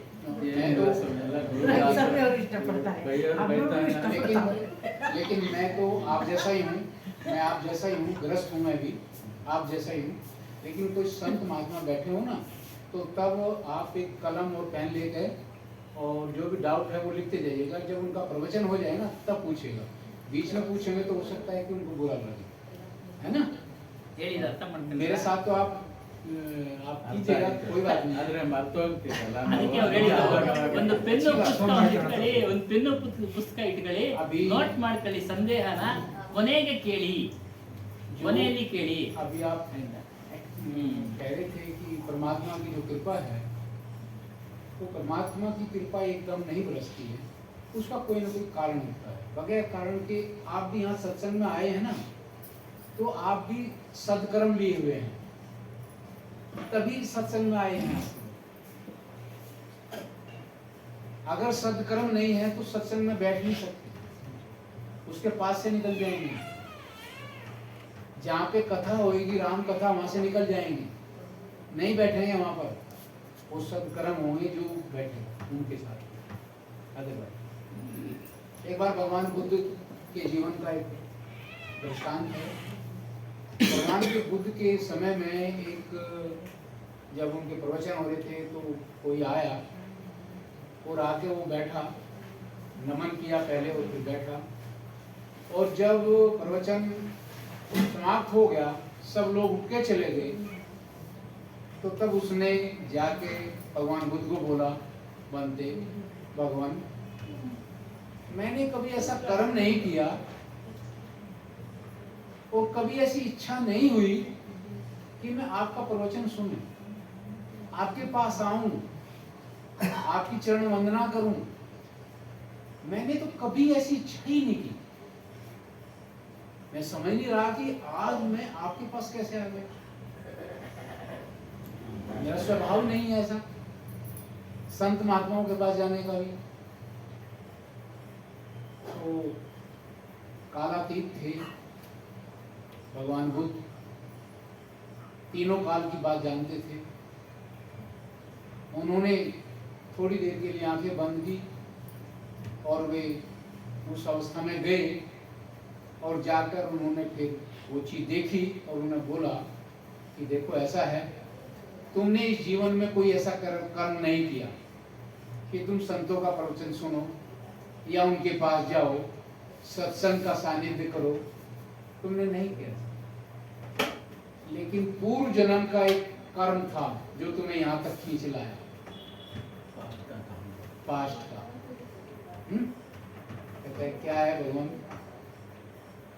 कि तुम हाथी थे पिछले जन्म में, एलिफेंट, और जंगल के अंदर आग लग गई।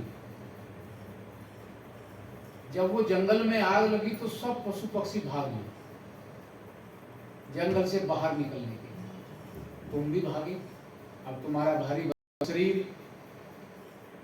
कुछ देर तक तुम भागे दूर तक, और जब काफी दूर तुम चले गए अग्नि से, तो तुमने थोड़ा सा आराम कर लो, थक गए हो, तो तुम आराम करने के लिए खड़े हुए और पैर तुम्हारे थक चुके थे, तो तुमने क्या किया, एक पैर को ऐसे उठाकर मोड़ लिया,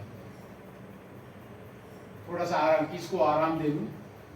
इतनी देर में एक खरगोश था, छोटा सा खरगोश, समझते हैं ना, मला मला मला, छोटा सा, वो आया दौड़ के और उसको वहां छाया नजर आई, क्योंकि जंगल में जब आग लगती है तो भीषण गर्मी होती है, तो गर्मी से वो भी तप था। तो मला जो था वो उसके पैर के नीचे बैठा, जो पैर ऐसे मुड़ा हुआ था उसके। हाथी ने ऐसे देखा तो अब हाथी को लगा कि अगर मैं पैर नीचे रखूंगा तो पैर तो इसी के ऊपर जाएगा, ये तो मर जाएगा। तो उस हाथी ने, भगवान बुद्ध ने कहा कि तुमने क्या किया कि तुम उस पैर को ऐसे ही मोड़े रहे, और ऐसे मोड़े मोड़े बहुत लंबा टाइम गुजर गया और वो वहीं बैठा रहा, मलाह बैठा रहा, वो खरगोश, और तुम अकड़ गए, तुम्हारे पैर, और इतने अकड़ गए कि जब सामर्थ्य नहीं रही खड़े होने की, तुम गिर गए, और गिरते ही तुम्हारे प्राण निकले। तो तुमने जो वो सदकर्म किया, वो सदकर्म हुआ है ना, तो वो सदकर्म जो किया है वही सदकर्म तुम्हें यहां तक खींच लाया। सत्संग में हमारे तक जो खींच के लाया वो सदकर्म ही खींच लाया। तो बगैर सदकर्म किए कोई कृपा हो ही नहीं सकती। कृपा तभी होती है जब सदकर्म कर। या फिर दूसरी एक और बात होती है, दूसरी बात यह है कि कोई ऐसी करुणा किसी महात्मा की, संत की ऐसी करुणा हो कि वो करुणा बरस जाए आपके ऊपर, आप उस लायक भी नहीं है और तब भी बरस जाए। उसका भी उदाहरण एक अंगुलीमाल का है, बुद्ध के टाइम पे, भगवान बुद्ध के टाइम, वो भी एक कहानी है, कभी किस समय मिलेगा तो सुनाएंगे, है ना। तो इस तरह से कर्म बहुत जरूरी है, सदकर्म करना।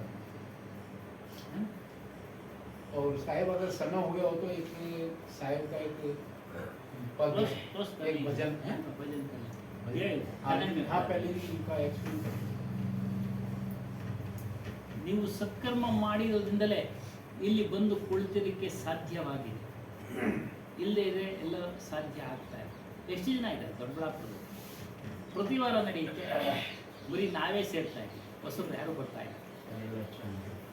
2 ಲಕ್ಷ ಆಯಿತು.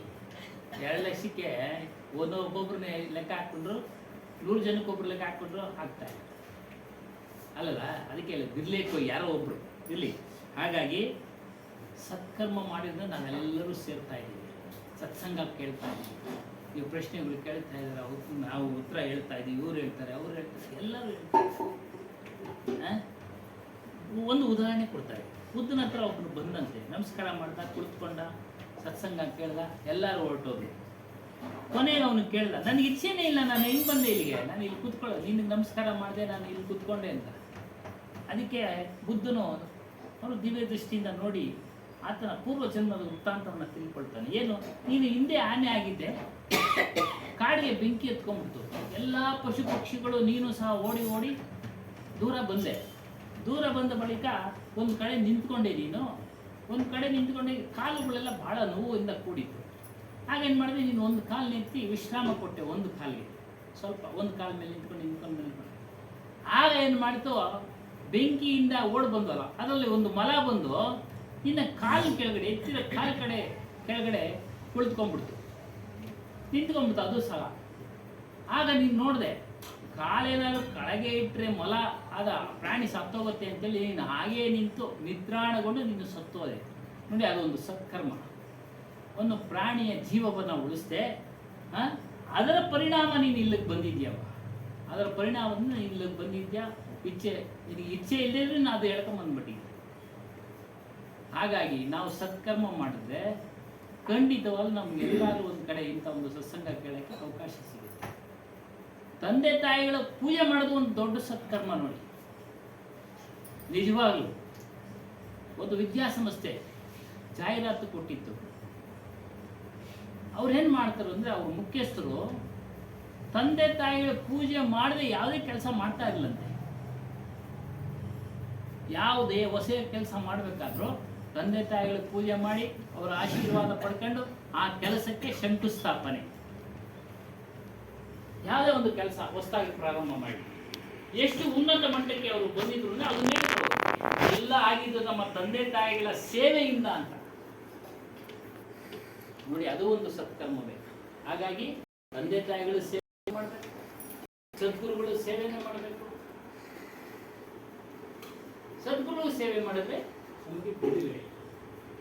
ಅಲ್ಲಿ ಒಂದು ಕಥೆ ಹೇಳಿದ್ರು, ಕಳೆದ ತಿಂಗಳಲ್ಲಿ, ಮೊನ್ನೆ ಬಿಡಿಸಿ ಹೇಳಿದೆ ಅದನ್ನ.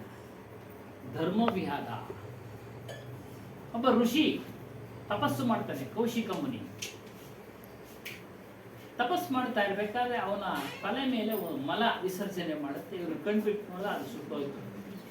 ಓ, ನನ್ನ ತಪಸ್ಸು ಇಷ್ಟೊಂದು ಶಕ್ತಿ ಬಂದ್ಬಿಟ್ಟಿದೆ ಅಂತೇಳಿ ಎದ್ದ ಒಂದ ಭಿಕ್ಷುಕ ಹೋದ. ಗೃಹಿಣಿ ಭಿಕ್ಷೆ ಕೇಳ್ದ, ಅವಳು ಲೇಟಾಗಿ ಬಂದು ಉರ ಅಂತ ನೋಡ್ದ. ಅವಳು ಹೇಳಿದ್ಲು, ಪಕ್ಷಿ ಸುಟ್ಟೋದಂಗೆ ನಾನು ಸುಟ್ಟೋಗಲ್ಲ ಅಂತ. ಪಕ್ಷಿ ಸುಟ್ಟೋದಂಗೆ ನಾನು ಸುಟ್ಟೋಗಲ್ಲ ಅಂತ. ಏನ್ ಗೊತ್ತಾಯ್ತು ಅಂದ್ರೆ, ನಾನು ನನ್ನ ಪತಿ ಸೇವೆ ಮಾಡ್ತಾ ಇದ್ದೀನಿ, ಆಗ ನೀನೇ ನನ್ನ ಗುರು ಅನ್ನಮ್ಮ. ಇವ್ರಿಗಿಂತ ಅವ್ರಿಗೆ ಜಾಸ್ತಿ ಆಗಿದೆ. ನೀನೇ ನನ್ನ ಗುರು. ಇಲ್ಲ, ನನಗಿಂತ ಹೆಚ್ಚಾಗಿ ಗುರು ಇದ್ದಾನೆ. ಧರ್ಮ ವ್ಯಾದ. ವ್ಯಾದ ಅಂದ್ರೆ ಕಸಾಯಿ, ಕಸಾಯ ಹೊಡಿಯೋನು. ಏನವನು, ಅವನು ಕೆಲಸವೇ ಜೀವಹತ್ಯೆ ಮಾಡೋದು, ಆ ಮಾಂಸ ಮಾರಾಟ ಮಾಡೋದು, ಮತ್ತು ತಂದೆ ತಾಯಿಗಳ ಸೇವೆ ಮಾಡೋದು. ಅವನ ಹತ್ರ ಹೋಗ್ಲಿ, ಧರ್ಮದ ವಿಚಾರದಲ್ಲಿ ಅವನ ಹತ್ರ ಓದೋದ್ರಿಂದ ಅದನ್ನ ಬಿಡಿಸಿದ್ವಿ. ಏನು, ಅವನು ಎರಡು ರೀತಿಯ ಸತ್ಕರ್ಮನೂ ಮಾಡ್ದ, ದುಷ್ಕರ್ಮನೂ ಮಾಡ್ದ. ಅಲ್ಲಿ ಹೇಳಿದ್ರು, ಖಾತೆ ಅಕೌಂಟ್ ಇದ್ದಂಗೆ ಕರ್ಮಗಳು ಅದು ಸೇರುತ್ತೆ ಅವನ ಲೆಕ್ಕಕ್ಕೆ. ಈ ಸತ್ಕರ್ಮದ್ದು ಸೇರುತ್ತೆ. ಇದು ಮಾಡಿದ್ದೀನಿ ಅಂತ ಅದೇನು ಬಗೆಹರಿಸ್ಕೊಳಕ್ ಸಾಧ್ಯ ಇಲ್ಲ. ಯಾಕಂದ್ರೆ ಜೀವಹತ್ಯೆ ಮಾಡಿರ್ತಾನೆ, ಅದನ್ನ ಯಾರು ತಗೊಳ್ಬೇಕು? ಜೀವಹತ್ಯೆ ಮಾಡಿದ್ನ ಅವನೇ ಅನುಭವಿಸ್ಬೇಕು. ಇದ್ರ ಫಲ ಇದನ್ನ ಅನುಭವಿಸ್ತಾನೆ. ತಂದೆ ತಾಯಿಗಳ ಸೇವೆ ಮಾಡಿದ್ನ ಅವನು ಏನು ದೊಡ್ಡ ಆಸ್ತಿವಂತನೋ, ಐಶ್ವರ್ಯವಂತನೋ, ರಾಜನಾಗನೋ ಏನೋ ಒಂದು ಆಗಿ ಹೋಗ್ತಾನೆ. ಎರಡು ಅನುಭವಿಸ್ಲೇಬೇಕು. ಹೌದು, ಈ ಎರಡೂ ರೀತಿಯ ಕರ್ಮಗಳು ಸುಟ್ಟೋಗ್ಬೇಕಾದ್ರೆ ಆತ್ಮಜ್ಞಾನ. ನಾವೇನು ಅನ್ಕೊಂತೀವಿ ಅಂದ್ರೆ, ಇದು ಒಂದು ಪ್ಲಸ್ ಇದು ಮೈನಸ್, ಪ್ಲಸ್ ಮೈನಸ್ ಹೋದ್ರೆ ಇನ್ನೇನು ಇರಲ್ವಲ್ಲ. ಪ್ಲಸ್ ಮೈನಸ್ ಇದ್ರೆ ಏನು? ಪ್ಲಸ್ ಸೇವೆ ಮಾಡೋದು. ಇದು ಫಾರ್ಮುಲಾ. ನಾವು ಜೀರೋ ಅನ್ಕೊಂಡಿದ್ದೀರಾ ನೀವು? ಅಲ್ಲ ಸಮಯ, ಅದು ಫಾರ್ಮುಲಾ ಅಷ್ಟೇ. ಪ್ಲಸ್ ಮೈನಸ್ ಫಾರ್ಮುಲಾ ನಾವು ಮಾಡ್ಕೊಂಡಿರೋದು ಅಷ್ಟೇ. ಚೆಂಡ ಹಾಕಿದ್ರೆ ಎಲ್ಲಿ ಬಂದಿದೆ? ಅಷ್ಟೇ ಬೇರೆ ಏನು ಕತೆ ಹೇಳೋದೇ ಬೇಡ, ಚೆಂಡು ಗೋಡೆಗೆ माइनस इरोದು ವ್ಯವಹಾರದಲ್ಲಿ ये मैथ का क्वेश्चन नहीं है, प्लस माइनस से वो जीरो हो बोल रहे साहेब जी बोल रहे ಇದು ಮ್ಯಾಥ್ಸ್ ಕ್ವಶನ್ ಅಲ್ಲ ಆಧ್ಯಾತ್ಮದಲ್ಲಿ ಅವೆಲ್ಲ ನಾವು ಮಾಡಿರೋದು ಅಷ್ಟೇ ಪ್ಲಸ್ ಮೈನಸ್ ಎಲ್ಲ का विधान जो है, जो भी आपने किए हैं वो आपके खाते में लिखे गए और उनको तो भुगतना पड़ेगा। सत्कर्म को भी भुगतना है और दुष्कर्म को भी भुगतना है। वो उससे कटेंगे नहीं, ये कभी नहीं होगा, प्लस का फल भी तुम्हें ये कभी नहीं होगा। माइनस का फल भी तुम्हें खाना। ಸತ್ಕರ್ಮದ ಫಲಾನು ನೀವೇ ಭೋಗಿಸ್ಬೇಕು, ದುಷ್ಕರ್ಮದ ಫಲಾನು ನೀವೇ ಭೋಗಿಸ್ಬೇಕು. ಟ್ರಾನ್ಸ್ಫರ್ ಆಗಲ್ಲ. ಉದಾಹರಣೆ ಸಣ್ಣದ ಬ್ಯಾಂಕ್ ಮ್ಯಾನೇಜರ್ ಆಗಿದ್ರು, ಅವರು CL ನಮ್ಗೇನ ಕೊಟ್ಬಿಡ್ತಾರ? महाभारत के अंदर भीष्म पितामह हैं, जानते हो ना सर? आधा लोग जानते हैं। भीष्म पितामह हैं। अंत समय में, जीवन के अंत समय में 6 महीने सरसैया पे पड़े रहे। अर्जुन ने उनको जब बाण मारे, उसकी सरसैया बन गई और 6 महीने तक वहां रहे। तो उन्होंने भगवान श्री कृष्ण से ये पूछा था कि मैंने ऐसा क्या कर्म कर दिया, मैंने ऐसा क्या कर्म कर दिया मुझे ये भोगना पड़ेगा। तो उन्होंने कहा था अपने पिछले कर्म में जाओ। तो उन्होंने कहा मैं 20 जन्म देख रहा हूँ अपने, मैंने कोई ऐसा कर्म नहीं किया और मैंने सदकर्म किए हैं। तो जब श्री कृष्ण जी ने उनको 21वां जन्म दिखाया था और उस जन्म में उन्होंने वो कर्म किया था कि जिसका फल उनको वो मिला। अगर वो सदकर्म से कट चुका होता तो वो 20 जन्म के पीछे की कहानी थी, वो खत्म हो चुकी होती। लेकिन कभी ये माइनस प्लस नहीं होता है, कभी माइनस प्लस। ಕನ್ನಡದಾಗ ಯಾವುದು? ಅವನು ಆ ಭೀಷ್ಮನನ್ನ ಶರಣದ ಒಂದು ಬಾಣದ ಮಂಚದ ಮೇಲೆ ಮಲಗಿಸಿದ್ನಲ್ಲ, ಕೃಷ್ಣನ್ ಕೇಳ್ತಂತೆ ಯಾವ ಕರ್ಮ ಮಾಡಿದ್ದೀನಿ ನಾನು ಹಿಂಗೆ ಇಂಥ ಒಂದು ಶಿಕ್ಷೆ. 20 ಜನ್ಮಗಳನ್ನ ನಾನು ದೃಷ್ಟಿ ನೋಡಿದೆ, ನಾನೇನು ದುಷ್ಕರ್ಮನೇ ಮಾಡಿಲ್ಲ. ಹೇಳ್ತಾನೆ 21ನೇ ಜನ್ಮದ ನೋಡು ಅಂತ. मैं वो पूरा करूँ सर। हाँ, हाँ। पूरा करूँ। हाँ। उन्होंने वो कर्म किया कि वो जा रहे थे, वो उस समय भी राजा थे, उस समय भी राजा थे, वो जा रहे थे तो उनके रथ के आगे ना एक सांप पड़ा हुआ था, लेकिन वो मरा नहीं था, वो घायल था, वो चल नहीं पा रहा था। तो वो चल नहीं पा रहा था तो भीष्म पितामह ने देखा उसको और भीष्म पितामह नीचे उतरे। उस समय के राजा थे वो, 21वें जन्म पहले के। उस समय वो भीष्म पितामह नहीं थे, कोई और नाम रहा होगा। और उन्होंने उसको अपने तीर पे ऐसे लिया और ऐसे लेकर ऐसे छिड़क दिया। ऐसे छिड़कने से वो कहाँ चला गया, जहाँ छोटे छोटे कांटे होते ना जिस झाड़ पे, उस पे जाके गिर गया। तो वे सारे कांटे उसके बदन में, समझ गए, वो सारे कांटे उसके बदन में घुस गए और वो वहीं तड़प कर मर गया। 10 दिन 15 दिन महीना जितने दिन भी वो जिया वहीं तड़पता रहा। तो वो सजा जो है 21वें जन्म में जाके भीष्म पितामह को मिलती। तो कर्मों का विधान है ना, ये बहुत ही गजब का विधान है। संत महात्माओं की सानिध्य में आएंगे आप तो वहाँ पे इसका सॉल्यूशन आपको मिल जाएगा कि क्या चीज़ है ये। अब समय हमें इजाज़त नहीं दे रहा है, मुझे आदेश हो रहा है साहिब जी का कि 6:10 पे समाप्त कर पूर्ण करना है। और इससे पहले कि मैं पूर्ण करूँ, एक साहिब का शब्द है, अगर आप सबकी परमिशन हो तो गुणगान साहिब का। हाँ। ಈ ಕಥಾಕ್ಕೋ ಕನ್ನಡ हाँ, ಕಥಾ. हाँ, हाँ। ಭೀಷ್ಮನ 21ನೇ ಹಿಂದಿನ 21ನೇ ಜನ್ಮಕ್ಕೆ ರಾಜನಾಗಿದ್ದ.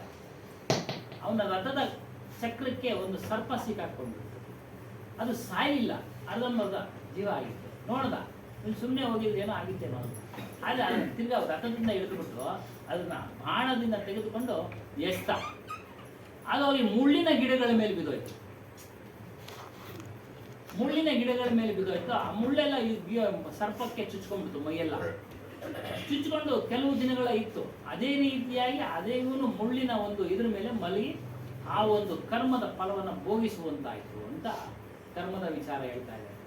ಬಗ್ಗೆ ಇನ್ನೂ ಹೆಚ್ಚೆಚ್ಚಾಗಿ ತಿಳಿಬೇಕಾದ್ರೆ ಗುರುಗಳೆಲ್ಲ ಬರ್ತಾ ಇರ್ತಾರೆ, ಕೇಳಿ ಕೇಳಿ ತಿಳ್ಕೊಳ್ಳಿ ಅಂತ ಹೇಳಿದ್ರು. ಮತ್ತೆ ಶಾಸ್ತ್ರಗಳು ಇವೆಲ್ಲ ಪ್ರಮಾಣ, ಗ್ರಂಥಗಳು ನಮಗೆ ಪ್ರಮಾಣ ಇವೆಲ್ಲ. ಅದಕ್ಕೆ ಪ್ರಮಾಣ ಏನು ಅಂದ್ರೆ ನಾವಿರೋದಕ್ಕೆ ಪ್ರಮಾಣ ಏನು ಅಂದ್ರೆ ನೀವೆಲ್ಲ ಪ್ರಮಾಣ ಸಾಕ್ಷಿ. ಇದಾರೆ ಇದಾರೆ ಅಂತ. ಹಾಗೆ ಹೇಳಿ. ಇದು ಶಾಪ ಕೊಟ್ಟಿರೋದು ಹಾ, ಶಾಪ ಇಲ್ಲ. ಶಾಪ ಕೊಟ್ಟಿಲ್ಲ. ಅಲ್ಲ, ನಾನು ಹೇಳ್ತೇನೆ ಒಂದು ನಿಮಿಷ. ಇದು ಆಗಿರ್ತಕ್ಕಂಥದ್ದು ಅದು ವ್ಯಕ್ತಿ ಅಂದ್ರೆ ಹಾವುಗೆ ಹೌದು ಹಾವು ಹೋಗಿ ಅದ್ರ ಮೇಲೆ ಬಿತ್ತು. ಬಿತ್ತು. ಆ ಹಾವನ್ನ ಇವ್ರಿಗೆ ನೀನು ಈ ತರ ಮುಳ್ಳಿನ ಮೇಲೆ ಮಲ್ಕೊಂಡು ಸಾಯ್ಬೇಕು ಅನ್ನೋತಕ್ಕಂಥದ್ದು ಹೇಳಿ ಏನು ಶಾಪ ಕೊಳ್ಳಿಲ್ಲ ಅದು ಪಾಪ. ಅದೇನು ಶಾಪ ಕೊಳ್ಳಿಲ್ಲ. ಇವನು ಮಾಡಿದ್ದ ಕರ್ಮದಿಂದ ಅದು ಅವ ಆ ಫಲವನ್ನ ಭೋಗಿಸ್ಬೇಕಾಯ್ತು. ಇವನು ಮಾಡಿದ್ನಿಲ್ಲ ಆ ಕೆಲಸನ, ಅದು ಯಾವುದು ಶಾಪ ಕೊಳ್ಳಿಲ್ಲ. ನಾನು ಕರ್ಮ ಅಂದ್ರೆ ಮುಳ್ಳಿನ ಮೇಲೆ ಯಾರೋ ಬಂದು ಚುಚ್ಚಬಹುದಾಗಿತ್ತಲ್ಲ ನನ್ನನ್ನ, ನಾನು ಅದ್ರ ಮೇಲೆ ಯಾಕೆ ಮಲಗಬೇಕಾಗಿತ್ತು ಅಂತ ನಮ್ಮ ಸುಮ್ಮನೆ ಇರ್ತಾ ಇದ್ದು. ಅವ್ನು ತೀಟೆ ಮಾಡಿದ್ನಲ್ಲ, ತೀಟೆ ಮಾಡಿದ್ರೆ ತೀಟೆಗೆ ಶಿಕ್ಷೆ ಕೊಡ್ಬೇಕು ತಾನೆ. ಮಕ್ಕಳು ತೀಟೆ ಮಾಡಿದ್ರೆ ನಾವು ಏಟು ಹೊಡಿಯಲ್ಲ. ಅದು ಸಿಕ್ಕೊಂಡು ಏಟ್ತಿತ್ತು ಹೋಗ್ಬಿಟ್ಟಿದ್ರೆ ಇದಕ್ಕೂ ಅದಕ್ಕೆ ಅವನು ನೋಡಲಿಲ್ಲ ಅಂತ ಯಾವುದೋ ಒಂದು ಪ್ರಮಾಣ ಬರೋದು. ನೋಡಿ ಅದನ್ನು ಬಿಡಲಿಲ್ಲ, ಅದಕ್ಕೆ ಇನ್ನೂ ಪ್ರಾಣ ತೆಗಿಯೋಕೆ ಏನು ಬೇಕೋ ಅದು ಮಾಡ್ದ. ಅದು ದೊಡ್ಡ ತಪ್ಪಾಯಿತು. ಅದಕ್ಕೆ ಚೆಂಡು ಎಲ್ಲಾಕರೆ ಎಲ್ಲ ಗೊತ್ತಿದೆ ಹಾಕಿದ ತವಕ್ಕೆ ಬರೋದು. ಅವನೇನು ಮಾಡ್ದ, ಹಿಂಸೆ ಕೊಟ್ಟಿದ್ದ ಮೊದಲಿಗೆ ತಿರುಗಿ ಮತ್ತಷ್ಟು ತಗೊಂಡೋಗಿ ಬಿಸಾಕಿದಾಗ ಅದು ಮುಳ್ಳು ಬಿದ್ದಾಗ ಇನ್ನಷ್ಟು ಅದಕ್ಕೆ ಬಾಧೆ ಜಾಸ್ತಿ ಆಯಿತು. ಬಾಧೆ ಜಾಸ್ತಿಯಾಗಿ ಅದು ಕಾಲ ನೋವು ಬಿದ್ದು ಪ್ರಾಣ ಬಿಡ್ತು. ಅದೇ ಥರ ಅದು ರಿಪೀಟಾಗಿ ಭೀಷ್ಮನ ಜನ್ಮದಲ್ಲಿ ಮುಳ್ಳಿನ ಮೇಲೆ ಮಲಿಕೊಂಡ. ಇನ್ನು ಮುಳ್ಳಿನ ಗಿಡ ಮೇಲೆ ಬಿಸಾಕಿದಾಗ ಅದೇ ಥರ ಮುಳ್ಳಿನ ಗಿಡ ಮೇಲೆ ಮಲಿಕೊಂಡ, ಬಾಣಗಳ ಮೇಲೆ ಮಲಿಕೊಂಡ. ಅದಕ್ಕೆ ನಾವು ಏನು ಮಾಡ್ತೀವೋ ಅದು ಅನುಭವಿಸಲೇಬೇಕು. ಯಾರೇ ಆಗೋಗ್ಲಿ, ದೇವದಾನವ ಯಕ್ಷ ಕಿನ್ನರ ಕಿಂಕರ್ಷರಾದಿಯಾಗಿ ಮುಯ್ ಮಾಡಿದ್ರು ನಮ್ಗೆ ಮದುವೆಗೆ, ನಾವು ಮುಯ್ ಮಾಡಿದ್ರೆ ಹಂಗೆ ಅದು ರಿಪೀಟ್ ಆಗಿದೆ. ಅವ್ರೇನೋ ಒಂದು ಭಜನ್ काफी हो गया। 5 मिनट भजन। भाई एक प्रश्न मेरा, अब बहुत बड़ा है साहब बोला है ना आपको सेंट्रल गवर्नमेंट में जॉब मिला है, वो भी कर रहे हैं क्या? रिटायर्ड हो गया?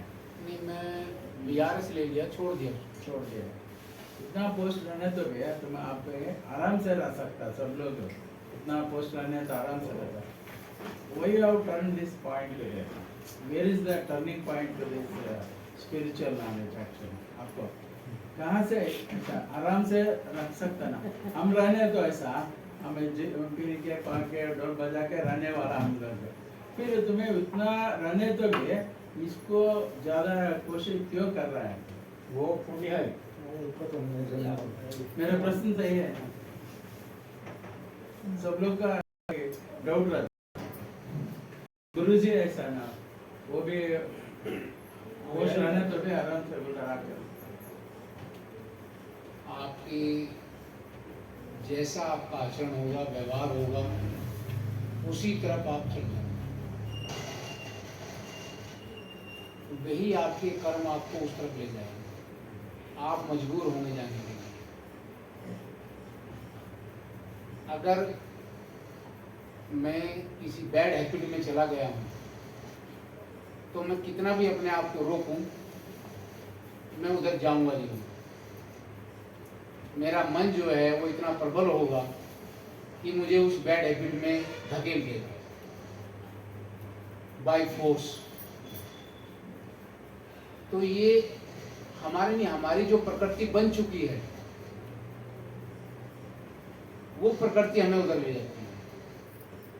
मैं जो अभी आप कह रहे हैं, मैं टाइम से पहले बैंक छोड़ दिया, रिटायरमेंट से पहले ही मैंने छोड़ दिया. मुझे ये विचार आया कि मैंने बहुत सर्विस कर ली, 2 बच्चे, उनकी शादी कर ली, अब मैं किसके लिए नौकरी करूँ, किसके लिए पैसा कमाऊँ, क्या करूँ मैं इस पैसे का. ये सोच के तो टाइम से पहले मैं वीआरएस ले लिया. तो ये आपका जैसा विचार बनेगा वो विचार आपको ले जाएगा. अभी यहाँ पर अगर कहीं भी ढोल मंजीरे बज रहे हो और फिल्मी गाने चल रहे हो तो शायद हो सकता है कि मैं नहीं जाऊँगा, साहिब भी नहीं जाएंगे, है ना. और कहीं सत्संग होगा तो हम चले जाएंगे. तो ऐसी प्रकृति बन चुकी है. तो ये प्रकृति आपको मजबूर करती है।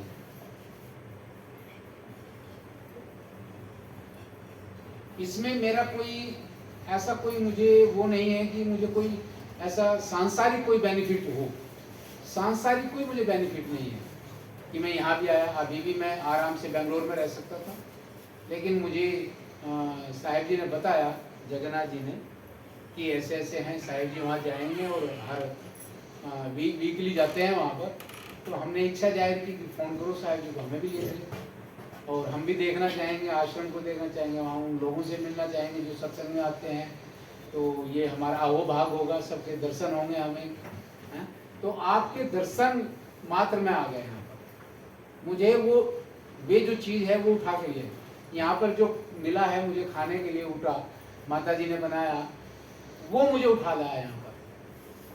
तो वो चीज़ें इंसान के अपने बस की नहीं होती है, आउट बियॉन्ड कंट्रोल होती है, वो हो सकता है। तो समय बहुत ज़्यादा हो गया, फिर करेंगे, कोई बात नहीं।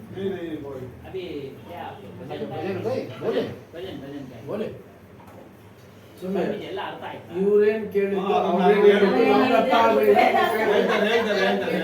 ಅದೇನ್ ಕೇಳಿದ್ರು, ನೀವು ರಿಟೈರ್ಡ್ ಆಗ್ಬಿಟ್ಟು ಯಾಕೆ ಈ ಒಂದು ಇದಕ್ ಬಂದ್ರಿ? ಆ ಕೆಲಸದಾಗಿದ್ರೆ ಗೌರ್ಮೆಂಟ್ ಕೆಲಸದಾಗಿರೋರು ಆರಾಮಾಗಿರ್ಬೋದಾಗಿತ್ತಲ್ಲ.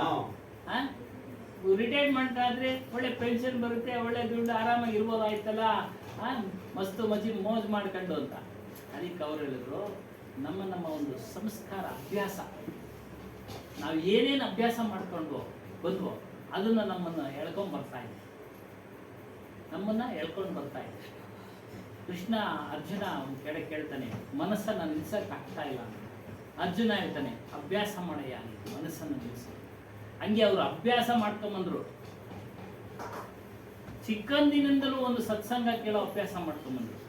ಹಾಗಾಗಿ ಅವರು ಬೇರೆ ಕಡೆ ಹೋಗೋದಿಲ್ಲ, ಬೇರೆ ಒಂದು ಆರ್ಕೆಸ್ಟ್ರಾ ಅದು ಇದೆಲ್ಲ ಹೋಗ್ತಾರೆ.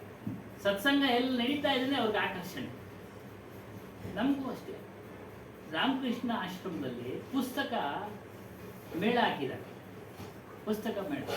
ಹೋದ್ವಿ ನೆನ್ನೆ ಬಸವನಗುಡಿಗೆ, ನೋಡಿದ್ವಿ, ನುಗ್ಗಿದ್ವಿ. ಏನು ಒಳ್ಳೆ ಪುಸ್ತಕಗಳು ನೋಡಬೇಕು, ತಿಳಿಬೇಕು, ಏನಾದ್ರು ತೆಗೆದುಕೊಳ್ಬೇಕು ಬಸವನಗುಡಿ. ಹಾಗಾಗಿ ನಾವು ಯಾವ ರೀತಿ ನಮ್ಮ ನಡವಳಿಕೆಗಳನ್ನು ರೂಢಿಸಿಕೊಂಡಿರ್ತೀವೋ, ಯಾವ ರೀತಿ ನಮ್ಮ ಮನಸ್ಸನ್ನ ಅಭ್ಯಾಸಕ್ಕೆ ಒಳಪಡಿಸಿರ್ತೀವೋ ಅದು ಹೇಳ್ಕೊಂಡು ಹೋಗುತ್ತೆ. ಅವರೊಂದು ಉದಾಹರಣೆ ಕೊಡ್ತೀವಿ. ಕೆಲವು ದುಷ್ಕರ್ಮ ಮಾಡೋದಕ್ಕೆ ಕುಡಿಯೋನು ಅಭ್ಯಾಸ ಮಾಡಿದ್ಮೇಲೆ ಅವನು ಏನೇ ಮಾಡಿದ್ರು ಬಿಡೋದಿಲ್ಲ. ಅವನಿಗೆ ಅದು ರುಚಿ, ನಮ್ಗೆ ಇದು ರುಚಿ ನೋಡಿ. ಅವ್ರಿಗೆ ಅದು ರುಚಿಯಾಗಿರೋಕೆ ಬ್ಯಾಗ್ ಅಂತ ತಗೊಂಬನ್ನಿ ನೋಡಿ. ಇವರು ಸತಿಪತಿಗಳಿಗೆ ಸತ್ಸಂಗದ ರುಚಿ ಚೆನ್ನಾಗಿ ಇಳಿಸಿರೋದಕ್ಕೆ, ಚೆನ್ನಾಗಿ ಅವರು ಮನದಟ್ಟಾಗಿರೋದಕ್ಕೆ ನಮ್ಮ ಕುಟುಂಬನೂ ಕೇಳಿ, ದೊಡ್ಡಬಳ್ಳಾಪುರ ಜನತೆನೂ ಕೇಳಿ ಅಂತ ಇಲ್ಲೊಂದು ಆಶ್ರಮ ಮಾಡಿದ್ರು.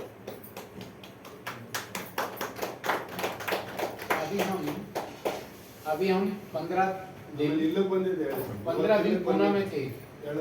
ಅವ್ರೇನೋ ಮಾತಾಡ್ತಾರೆ. अभी हम 15 पूरा हो गया? ನೈ ಪೂರ. अच्छा ಮತ್ತು ನೋಡಿ, ಬಂದಿದ್ರು ಬೆಂಗಳೂರಿಗೆ ಬಂದವರೇ, ಜಗನ್ನಾಥ್ ಸರ್ ಭೇಟಿ ಮಾಡಿದ್ರು. ಕೆಲವು ದಿನ ಇರಬೇಕು ಅಂತ ಇಚ್ಛೆ ಉಂಟಾಯ್ತು ಬೆಂಗಳೂರಿನಲ್ಲಿ. ಹೀಗೆ ಮಾತಾಡ್ತಾ ಈ ವಿಚಾರ ಬಂತು, ದೊಡ್ಡಬಳ್ಳಾಪುರದ ವಿಚಾರ. ರಂಗಸ್ವಾಮಿ ಅವರಲ್ಲಿ ಹೋಗ್ತಾರೆ ಪ್ರತಿಮಾ ಅವರ ಸತ್ಸಂಗ ಮಾಡಕ್ಕೆ. ಆಗ ಅವ್ರು ಹೇಳಿದ್ರಂತೆ ಜಗನ್ನಾಥ್ ಸರ್ಗೆ, ನಾನು ಬರ್ತೀನಿ, ಅದು ಸತ್ಸಂಗ ಕೇಳೋಣ, ಮಾಡೋಣ, ಅವನ್ನೆಲ್ಲ ನೋಡೋಣ, ಆಶ್ರಮ ನೋಡೋಣ ಅನ್ನಿಸ್ತಂತೆ. ಕೇಳಿ ನೋಡಿದ್ವಿ. ನನಗೆ ಹೇಳಿದ್ರು ಜಗನ್ನಾಥ್ ಸರ್ ಬರ್ತಾರಂತೆ, ಕರ್ಕೊಂಡೋಗಿ. ಅಯ್ಯೋ ಧಾರಾಳವಾಗಿ ಕಳಿಸಿ ಸ್ವಾಮಿ, ಧಾರಾಳವಾಗಿ ಕಳಿಸಿ. ಯಾಕಂದ್ರೆ ನಮಗೂ ಇವ್ರ ಪರಿಚಯ, ಇವ್ರ ವಿಚಾರ ಕೇಳೋ ಒಂದು ಸೌಭಾಗ್ಯ ಸಿಗುತ್ತೆ. ಅವ್ರು ಹೇಳಿದ್ರು, ನಿಮ್ಮನ್ನು ನೋಡೋ ಸೌಭಾಗ್ಯ ನನಗೆ ಸಿಕ್ತು ಅಂತ. ಅದೇ ರೀತಿ ಇವ್ರನ್ನ ನೋಡೋ ಸೌಭಾಗ್ಯ ನಮಗೂ ಸಿಗಲಿ ಅಂತೇಳಿ ನಾನು ಇಲ್ಲಿ ಕರ್ಕೊಂಡ್ಬಂದೆ. ಕೇಳಿದೆ ಇವ್ರನ್ನ, ಅಣ್ಣ ಇಲ್ಲಿದ್ದಾರೆ, ಬರ್ತಾರಂತೆ. ಕರ್ಕೊಂಡ್ಬಂದ್ಬಿಟ್ವಿ. ಯಾಕೆ ಅದಕ್ಕೆ ಹೇಳಿದ್ರು, ತೀರ್ಥಯಾತ್ರೆಗೆ 1 ಫಲ, ಸಾಧು ಸಂಘಕ್ಕೆ 4 ಫಲ, ಸದ್ಗುರು ಸಂಘಕ್ಕೆ ಅನೇಕ ಫಲ. ತೀರ್ಥಯಾತ್ರೆ ಹೋಗಿರೋ ಒಂದೇ ಫಲ, ಏನೋ ಒಂದು ಪುಣ್ಯ ಸಿಗೋದು, ಅದನ್ನ ಅನುಭವಿಸೋಕೆ. ಆದರೆ ಸತ್ಸಂಗ ನೋಡಿ ಎಷ್ಟು ವಿಚಾರ ಸಿಗುತ್ತೆ. ನಾವು ಕೇಳದೆ ಇರೋ ಮಹಾವೀರನ ಕತೆ, ಬುದ್ಧನ ಕತೆ ಇವೆಲ್ಲ ಕೇಳ್ತಾ ಇದ್ದೀವಿ. ಉದಾಹರಣೆ ಪೂರಕ ಎಲ್ಲ ಕೇಳ್ತಾ ಇದ್ದೀವಿ. ಹೀಗಾಗಿ ನಮ್ಮನ್ನ ಎಚ್ಚರಗೊಳಿಸಕ್ಕೆ ಸಂತರು ಬರ್ತಾ ಇರ್ತಾರೆ, ಗುರುಗಳು ಬರ್ತಾ ಇರ್ತಾರೆ. ಹಾಗಾಗಿ ನಾವು ಗುರುಗಳ ಹತ್ರ ಹೋಗ್ಬೇಕು, ಇಲ್ಲ, ಅವರು ನಮಗೆ ದರ್ಶನ ಕೊಡಕ್ಕೆ ಬರ್ತಾ ಇರ್ತಾರೆ, ನಮ್ಮನ್ನು ಎಚ್ಚರ ಕೊಡಕ್ಕೆ. ಅದನ್ನು ವಿಚಾರದಲ್ಲಿ ನಿಮ್ಮನ್ನು ಎಚ್ಚರಿಸೋರು ಯಾರು ಅಂದ್ರೆ ಗುರುಗಳೇ, ಇನ್ಯಾರು ಎಚ್ಚರಿಸಲ್ಲ. ಪ್ರಾಪಂಚಿಕ ವಿಚಾರಗಳ ವಿಚಾರದಲ್ಲಿ ಇದು ಸತ್ಯ ಇದು ಅಸತ್ಯ ಅನ್ನೋ ಒಂದು ತಿಳಿಸೋದು, ಎಚ್ಚರ ಪಡಿಸೋದು ಗುರುಗಳೇ. ನಿಮ್ ಸ್ನೇಹಿತರನ್ನ ಕೇಳಿ ಎಚ್ಚರ ಮಾಡಿಸ್ತಾರಲ್ವ, ಅಲ್ಲೇನೈತ ಬರ ಈ ಕಡೆ ಅಂತಾರೆ ಅಲ್ವಾ? ಹೆಸರು ಹೇಳಿದ ತಕ್ಷಣನೇ ಅದು ಮತ ಬರುತ್ತೆ. ಹಾಗಾಗಿ ಯಾವುದು ಸತ್ಯ, ಈ ಸತ್ಯ ವಿಚಾರಗಳನ್ನ ತಿಳಿಸೋರು ಗುರುಗಳೇ. ಸ್ನೇಹಿತರಲ್ಲಿ ಇದ್ದಾರೆ, ಏನಿಗೆ ಬೇಕು, ವ್ಯವಹಾರಕ್ಕೆ ಬೇಕು. ಸ್ವಾಮಿಗಳಿದ್ದಾರೆ, ಅವರು ಒಳ್ಳೊಳ್ಳೆ ವಿಚಾರ ತಿಳಿಸ್ತಾರೆ, ಬೇಕು ನಮಗೆ. ಸ್ನೇಹಿತರು ಅದೇ ರೀತಿ ಬೇಕು, ವ್ಯವಹಾರಕ್ಕೆ ಒಳ್ಳೊಳ್ಳೆ ವಿಚಾರಗಳು ತಿಳಿಸ್ತಾರೆ. ಆದರೆ ಅವರು ಈ ವಿಚಾರವನ್ನ ತಿಳಿಸಿದಾಗ ಅವ್ರ ಹತ್ರ ಮಾತಾಡಿ ಅದಕ್ಕೆ ತಕ್ಕ ಒಂದು ಉತ್ತರ, ಸಮಾಧಾನ, ಸಮಜಾಯಿಷಿ ಇವೆಲ್ಲವೂ ಬರ್ತಾ ಇರ್ತವೆ. ಇಲ್ಲ ಅಂದ್ರೆ ವಿರುದ್ಧ. ಯೋಗದ ವಿಚಾರ ಹೇಳಿದ್ರೆ ಯಾರು ಒಪ್ಪೋದಿಲ್ಲ. ಅಲ್ಲೇ ನಮ್ಮ ಕೆಲವರು ಯೋಗ ಅದೇನು ಅವ್ರು ಹೇಳ್ತಾರೆ, ಯೋಗ ಮಾಡ್ತಾವನೆ ಅವನಿಗೆ ಕಾಯಿಲೆ ಬಂದ್ಬಿಡ್ತು ಅಂತ. ಯೋಗ ಕಾಯಿಲೆ ಬರೋದು ಒಂದು ದೇಹದ ಧರ್ಮ. ಏನೇ ಮಾಡಲಿ, ಏನಂದ್ರೆ ಕಾಯಿಲೆಯನ್ನ ಮುಂದಕ್ಕೆ ಹಾಕಬಹುದು ಅಷ್ಟೇ, ಬೇಗ ಬರೋದನ್ನ ಇನ್ನ ಮುಂದೆ ತಳ್ಳಬಹುದು ಯೋಗ ಮಾಡೋದ್ರಿಂದ. ಅಲ್ಲೇ ನಮ್ಮ ಮುಂದೆ ತಳ್ಳಬಹುದು. ಆದ್ರೆ ದೇಹದ ಧರ್ಮ ಕಾಯಿಲೆ ಬರುವಂಥದ್ದೇ. ರಾಘವೇಂದ್ರ ಸ್ವಾಮಿ ಚಿತ್ರದುರ್ಗ, ಅದೇನಮ್ಮ ಹೆಸರು ಅವರು, ಯಾವ್ದೋ ಮಲ್ಲಾಡಿ, ಅವರು ಸಹ ಯೋಗಾಭ್ಯಾಸವನ್ನು ಮಾಡಿದರು. ಕೊನೆ ಕಾಲದಲ್ಲಿ ಅವರು ಪಾರ್ಶ್ವವಾಯಿಂದ ಪೀಡಿತರಾಗಿ ಮರಣವನ್ನು ಅಪ್ಪಿದರು. ಅದು ದೇಹಧರ್ಮ ಮತ್ತು ಪೂರ್ವಜನ್ಮದ ಕರ್ಮದ ಫಲನೂ ಅಷ್ಟೇ. ಏನೇ ಮಾಡಿದ್ರು, ಏನೇ ಮಾಡಿದ್ರು ತಪ್ಪಿಸ್ಕೊಳಕ್ಕಾಗಲ್ಲ. ಹುಟ್ಟು ಸಾವನ್ನ ತಪ್ಪಿಸ್ಕೊಳ್ಬೇಕಾದ್ರೆ ಸತ್ಸಂಗಕ್ಕೆ ಬರಬೇಕು, ನಿಜವಾದ ಸತ್ಸಂಗಕ್ಕೆ. ಹಾಗಾಗಿ ಮತ್ತೆ ಅವರೇನೋ ಒಂದು ಭಜನೆ ಹೇಳ್ತಾರಂತೆ, ಕೇಳೋಣ. बोलो सद्गुरुदेव की जय। गुरु सेवा जन बंदगी हरि सुमरन वैराग, ये चारों तभी मिले जब पूरब ले हो भाग। शायद हिंदी नहीं जानने वालों को समझ नहीं सर। नेक्स्ट वीक मैं बता दूंगा, बोलिए सर। अभी हम 15 दिन से ना पूना में थे, है ना? तो पूना में हम रामकृष्ण मठ जाते थे, विवेकानंद रामकृष्ण मठ जाते थे हम। 15 के दिन में वहाँ पे ना रोजाना हम वहाँ पे जाते थे। तो ये रुचि होती है, ये आपकी रुचि होती है कि रुचि किधर है। कुछ नहीं मिला तो हम घर में जाते हैं मठ में, है ना?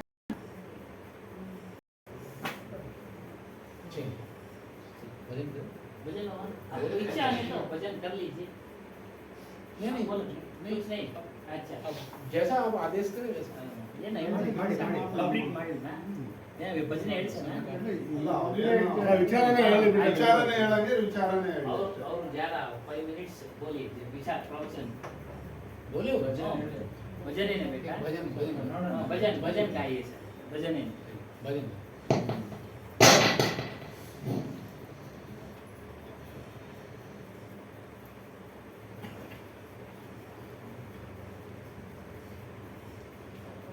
मेरा मुझ में कुछ नहीं, जो कुछ है सो तो तेरा तुझको सौंपता, क्या लागत है।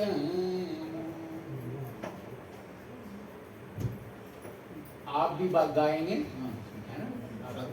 कोशिश करूंगा सर। आप अपने इष्ट को याद करते हुए, आप अपने गुरु को याद करते हुए, आप अपने परमात्मा को याद करते हुए, गुरु चरणों की धूल मस्तक लाग रही, गुरु चरणों की धूल मस्तक लाग। साहब ये ना हिंदी में आप इनको बताना करने में गुरु चरणों की धूल और मस्तक।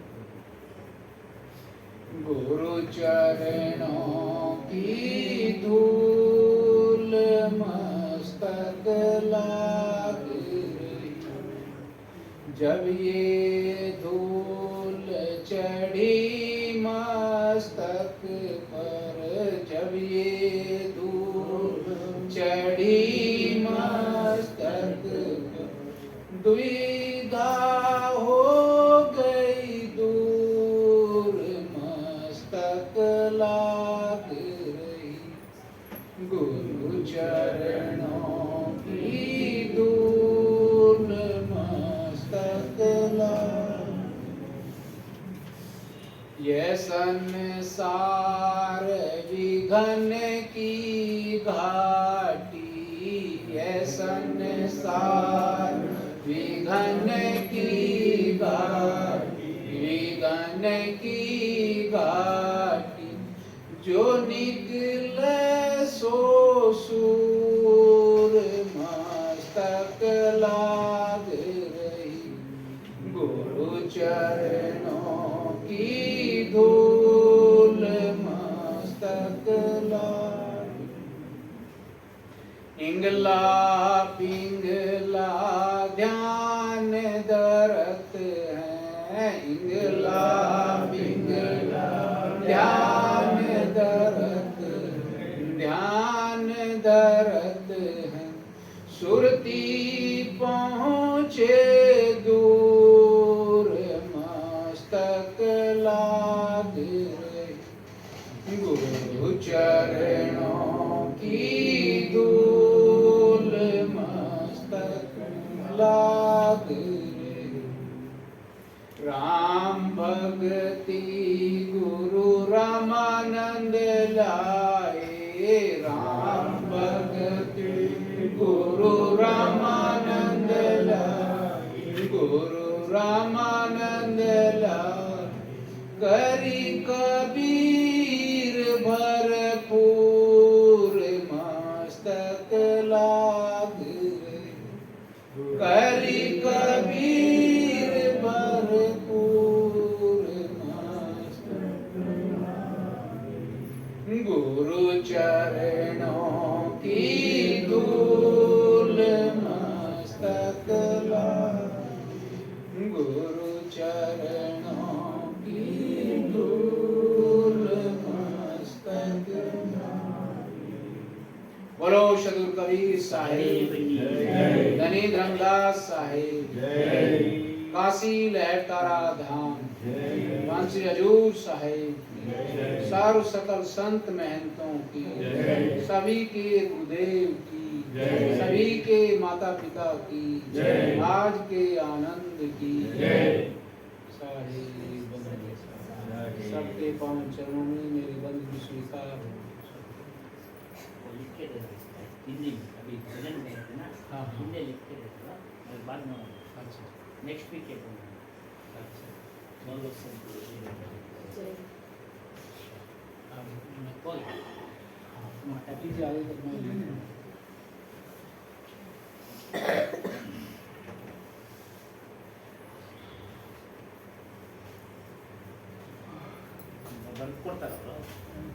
बोलो सद्गुरुदेव की जय, सद्गुरु श्री कबीर साहेब की जय, सद्गुरु श्री हनुमान दास साहेब की जय, गुरु माता जी की जय, सर्व संत महंत की जय। ಇಲ್ಲಿವರೆಗೂ ನಮಗೆ ಶ್ರೀ ಓಂ ಪ್ರಕಾಶ್ ಸಾಹೇಬರು ಒಂದು ಒಳ್ಳೆ ಅತ್ಯುತ್ತಮವಾದ ವಿಚಾರವನ್ನು ತಿಳಿಸ್ಕೊಟ್ಟಿದ್ದಾರೆ. ಅವರಿಗೆ ಎಲ್ಲರ ಪರವಾಗಿ ಧನ್ಯವಾದ. साहेब सबकी तरफ से आपको धन्यवाद, बहुत बहुत धन्यवाद। साहेब बनी साहेब सौभाग्य है कि मैं आप सबके दर्शन कर रहा हूँ, मुझे बहुत खुशी हो रही है।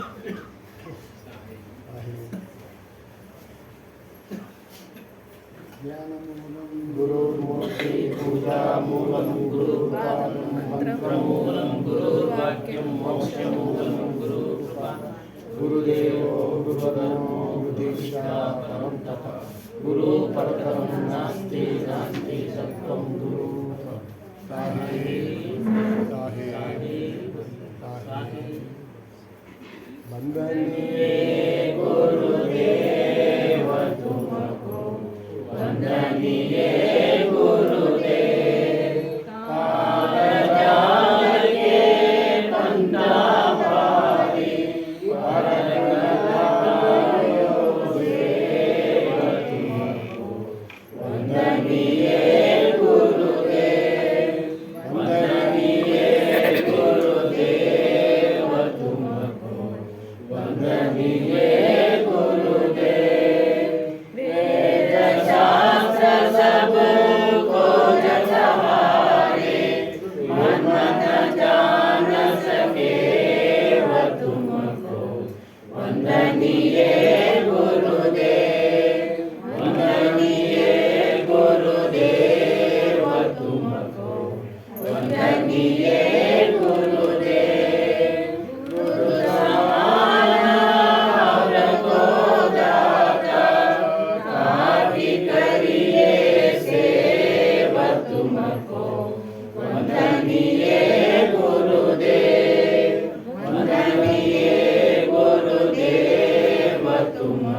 वंदनीय गुरुदेव